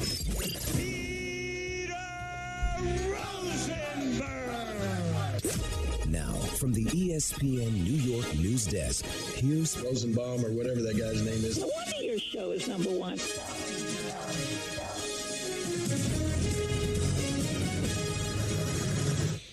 Hi, everyone. Welcome to ENN. On TV. Ray Rowe. It's brought to you by Security Dodge. Go see Michelle Scalisian. Come get some. Yeah. So, can I tell you guys an honest thing? Yeah. And you, I could see you either agreeing with me or just telling me I'm an egomaniac and to shove Well, it. let's go with that. I don't want to change anything right now, Uh-huh. but I have to admit it's always been a pet peeve of mine, that when we're not here, everything just continues without us and the shells all remain the same. I don't even like that there's an ENN intro without me. We all have our own thing, right? I mean, obviously people fill in for me and that's fine, but ENN is a Peter vehicle. It's not the 6 o'clock vehicle for whoever happens to sit here. No, I don't. Don, listen, you of all people should appreciate People this. filled in on the Tonight Show for Johnny Carson. I hear you. People filled in for Ed McMahon. Doc Severinsen would move over. But when we fill in when you're not here, it doesn't become the Peter Rosenberg and Don LaGreca show. Yeah, but it stays the Michael Kay show. But the Tonight Show stayed the Tonight Show with Johnny Carson, hosted by Joan Rivers. Understood, but they still played the same music. Right, but I thought right up until the introduction that it was going to be John. And when I'm gone, and this isn't Anthony, it started before Anthony, so don't even feel the need to defend yourself. Whenever I'm gone, the other person gets an intro. It's theirs. It should always be my intro. And they're I'll here. tell you what, this makes you seem like an uncontrollable egomaniac. Really? Yeah, a big nozzle. Not no, from you. Wait, Don, Don. you? That's from You Don. complain about the name of the show every 3 days. Yeah, well, he has 22 years of it, but I mean, well, okay, but, ENA but by is the way, a I don't segment. fight for anything. I have one little 22-minute segment in which I speak for more than 5%, and I like my damn name in it. Yeah, but and then when I'm gone, it goes. I mean, if tomorrow Joe Leo hosts, he'll have a new intro. Well, if they go AI, it'll be like ENN with AI bot. I mean, like that's crazy. First of all, the AI bot's much better than what you did. It doesn't sound like a robot. We don't. Oh yeah, you're right. I got to tell you, I thought the AI bot was Here's real why person. he comes off as a nozzle. Because I'm telling the truth. If and you I'm were honest, being replaced by a Grassa, Larry Hardesty, Gordon Damer, it's Andrew Gunling, it's Anthony Pusick. They're all These the show. guys have been behind the scenes. They've got a chance to shine here. That's fair. That's How a good often point. do they get their names up in you know bold what? print like that? So Please. that you'd be taking it away from them. You know what? It's a little shine for them. You Look know at it what? that A little way. bit. You know what? Yeah, I still don't like it. I like your response. So in your next contract, But I don't like it to be the interchangeable part of the show. That's not my one of favorite the thing. contracts I did with Yes. Yeah. The only thing in 22 years that happened in Yes that really annoyed me. I'm excited. I'm excited to hear this. When my mom passed away, the day of her funeral was 2 scheduled center stages, and they had Bob Lorenz fill in Because they couldn't move it at that point. The celebs were I booked. felt they should have just canceled it. Oh, you did? Because it was Lawrence Frank, then coach of the Nets. I think that would have been rebookable. And Michael Imperioli. Who lives here. Right. So I would have canceled. They didn't.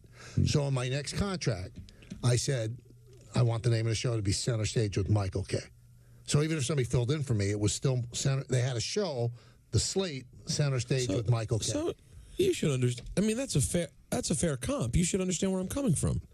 This is a part of the show. That was the show. Well, this is the part. This is my part of the show. But even so, Bob Lorenz is a talent on Yes. Right. He's an on-air personality on Yes. Right. When does Anthony Pusick get his name in lights? Get dropped? That's why Peter is an uncontrollable egomaniac who doesn't care about the people he works with. Everybody puts that on me. Everybody puts that on me. Anthony, am I right? Does this lift the curtain on Peter or what?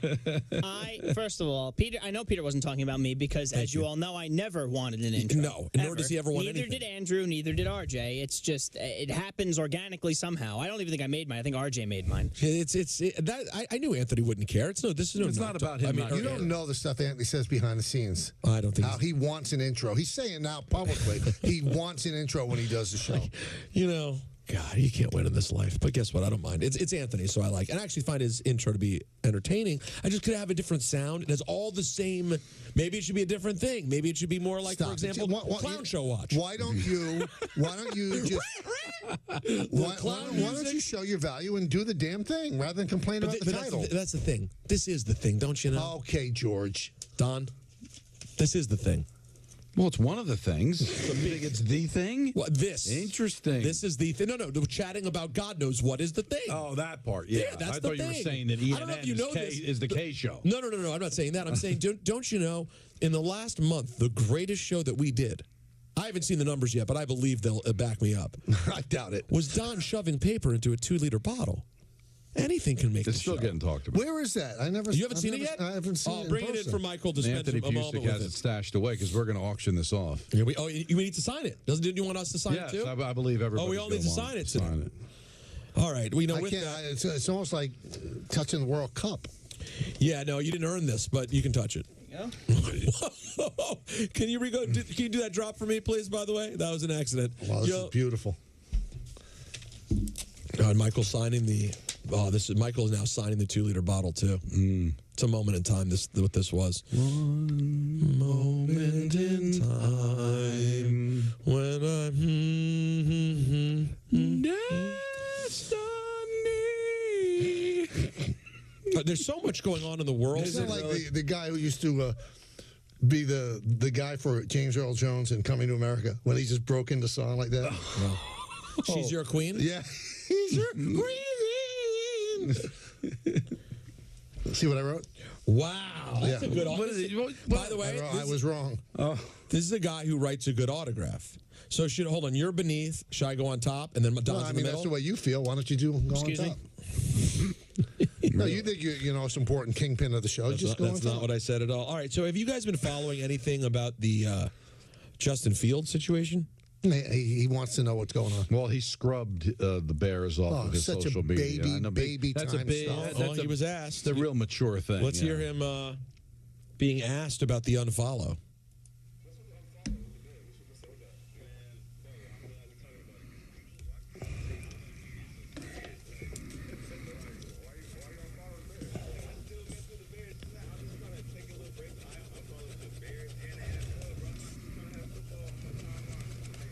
I know y'all mess with a girl, EQ, especially you. Just because you don't follow the girl on IG don't mean you're not messing with her. That's true. That's true. That's facts. That's facts. Oh, so you're saying you mess with the Bears more now that you don't follow them? Man, it's not even like that. Okay, it's something that I don't want to see in my timeline. I'm about to go on vacation. I don't want to see no football. What a jerk. Just get away for a little bit. It's either keep Fields. We want Fields to drive Caleb. Now trade him. Man, Now pick him. He's a complete toolbox because they're your employer. You don't want to see them on your timeline because you're on vacation. How about not looking at your phone? Yeah, that's the thing. Listen, I get that there's one. I'm not going to mention his name. There's one person that I really enjoy his company. I like him. I consider him a friend. I unfollowed him because I just couldn't take the constant posts about stuff I didn't care about. That's not the Bears. So, but maybe just like I don't want to have all of the football stuff. But Michael's right. At the end of the day, rather than causing a controversy by unfollowing, you know what? Just if you're going on vacation, just don't look at your phone. Don't look at your phone. I mean, what a toolbox. Oh, so did he unfollow every other player he knows? It's a joke. This is my only problem. Just say I don't know if I'm going to be back on the team, so I don't want to follow. Be honest. But this is what bothers me so much. I hate that. I don't love when we're all on the same page and beating up a player. And I'm sure the players would somehow find a way to defend this. This is so stupid. You didn't have to do it. You did it. I would even respect him more if he said, next question, I don't want to talk about it. But to outright lie and say, sometimes you unfollow a girl when, come on, You know what you could do, too? Nice and easy? Mute. You'll never see what the Bears tweeted. Lie. And this way you don't have to do it, and nobody will know that you made a tool of yourself. But he's lying. I like that. I talked to someone. Good. Yeah. I talked to a friend of mine the other day who is one of the smartest people I know, and a huge Bears fan from Chicago. Smarter than me. I mean, I don't even know if you could have a conversation with him. Interesting. He would look right past you and go, "What am I talking? Is this? Was this air? Do This I isn't feel valid, breeze?" is it? No, it's not. He doesn't. So he would hear Michael like the voices from Charlie Brown. Wow, wow, wow. Well, that or how they sounded in Idiocracy. Yeah, I don't remember it. I don't remember that, but the womp from Peanuts would be. I mean. No, I'm kidding. But he's a very smart guy and a lifelong Bears fan. And we were talking about the thing the other day, where Justin Fields goes. And I'm like, is he the guy? What's he like? And he was saying that Fields is a very just vanilla, religious, gives nothing to the fan base guy. Like the Bears fans have their players that they very much connect to. He is not that quarterback. Well, I've made my decision. You're done. You don't trade that first pick. Get Caleb Williams and get this guy out. Get out. Out. You just showed your hand. Well, and by the way, let's hear another cut real quick because I just, to me, he just hasn't been good enough to play games. Like he has also, you got to some reset the potential. salary. All right, you want to play in Chicago? What's the name of this podcast again? The St. Brown This Brothers is the pod. St. Brown Brothers. Everybody has a everyone has a pod. Here we go. Here's Justin Fields asking, would you want to stay in Chicago? Yeah, of course. Of course I want to stay. I can't see myself playing in another place, but if it was up to me, I would want to stay in Chicago. I love the city. The city's lit. The fans there, they're great. Mm-hmm. And the people. It's a business. I ain't got no control over it, so whatever happens, happens. No but control. I feel like the biggest thing with all this going on right now, I just want it to be over. Like, just let me know if I'm getting traded. Let me know if I'm staying, this and that, because I like watching film in the offseason. I like watching the offense, you feel me? Seeing what they're going to do a lot and stuff like that, so. I mean, that is a pretty declarative statement, though. No, but he only wants to stay with the Bears, but he unfollowed them. Yeah, makes sense. Yeah, well, maybe. Well, hold on. Let's reverse course here. Maybe the Bears are being coy and weird about what they're going to do with him. Mm-hmm. And he went, all right, you want to be coy and weird with me? I'll be coy and weird with you. Wow. Is it too late for point guard? I don't think. And by the way, against myself, I just beat myself in an argument. 5 minutes ago, I said that if you want to know, by the way, but he's not being coy. He's being a mope. No, that's not being coy. But Don, hear me out. You being coy is muting them and not listening to what they say. He's doing intent. He's reaching out. Just hear me out. His agent is reaching out to the Bears. We want to know what's going on here. Are you planning on keeping Justin, or are you going to reset and go get Caleb Williams? Well, we don't know. Blah blah blah.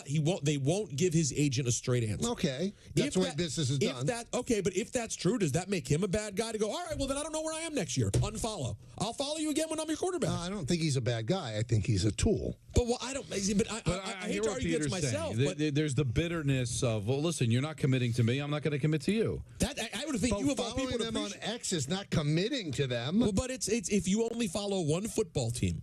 And that is the Chicago Bears, because they're your team. And they are publicly saying, we don't know if we want you next year. But as you said, if he come out and said all of this, I'd be, okay, good. I guess I'm going on vacation. It doesn't change I don't want football to clog my timeline. Stop being a tool. If you're going to do it, that doesn't change that. I agree. If you're going to do it, do it. Because, by the way, would it be the worst thing in the world? I mean, maybe other teams would judge this because they all want these guys to be robots.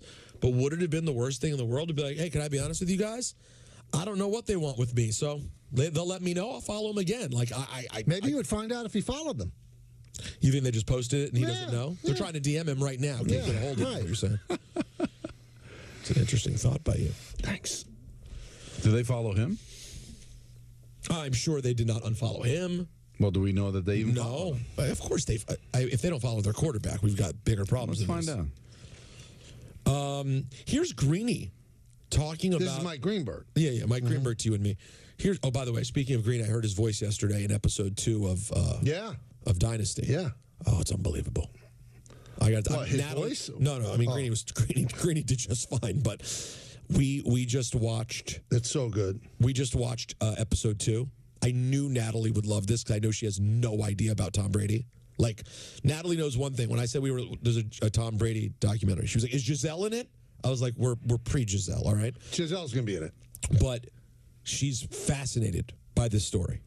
And Michael, I got to tell you, in the middle of episode 2, I'm forgetting, in the moment, I'm just forgetting that we're about to roll up to the tuck rule. Yep. And then here comes the snow, and I have the whole story to tell Natalie. It was my cousin's bat mitzvah that night. We were in Boston at a bar in the snowstorm watching this game. It was a moment in time. I mean, the tuck game, is the tuck game the most famous non-Super Bowl of like the last 20, 30 years? Well, maybe Kansas City and Buffalo with the overtime, that changed overtime rules. That's true, but it needs a catchy name. What's the catchy name, though?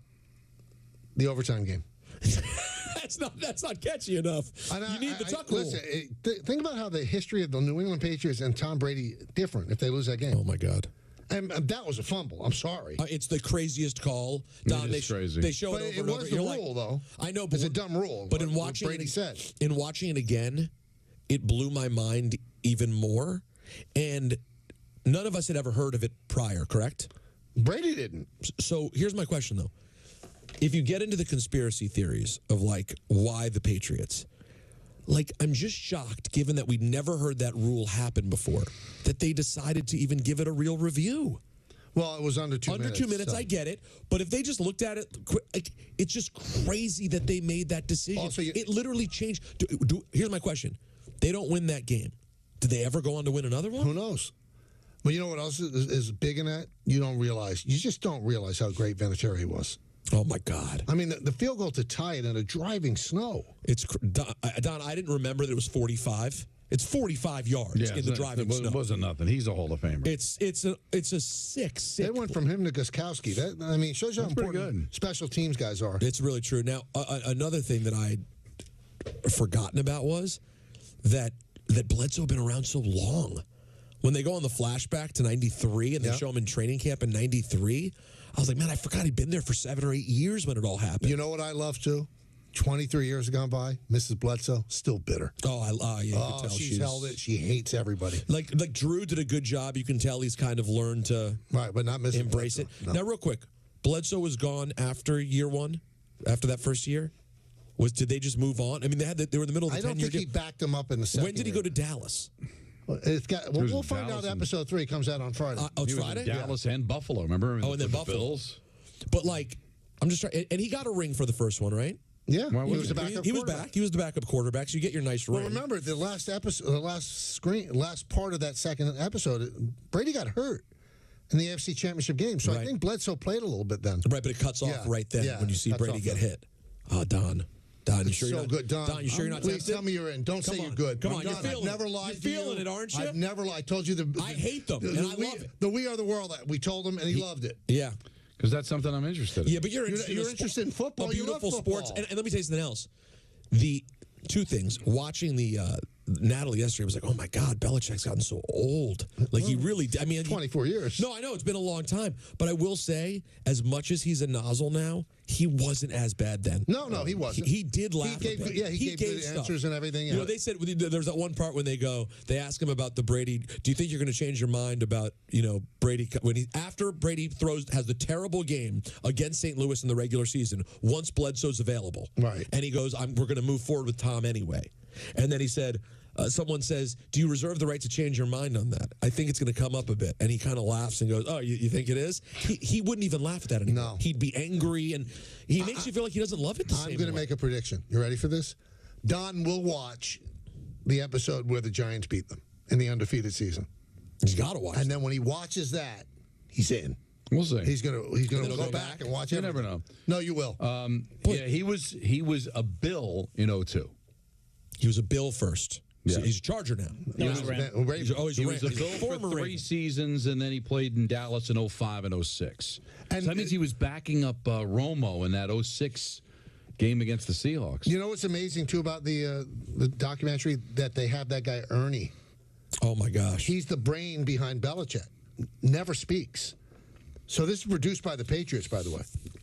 That's why everybody spoke. And he said, he laid it out, that Bledsoe was getting hit too much, and they knew they needed a new quarterback. He like, down there's this part where this guy's known Belichick since high school. Ernie Adams, I think. He's his friend from high school. Yeah.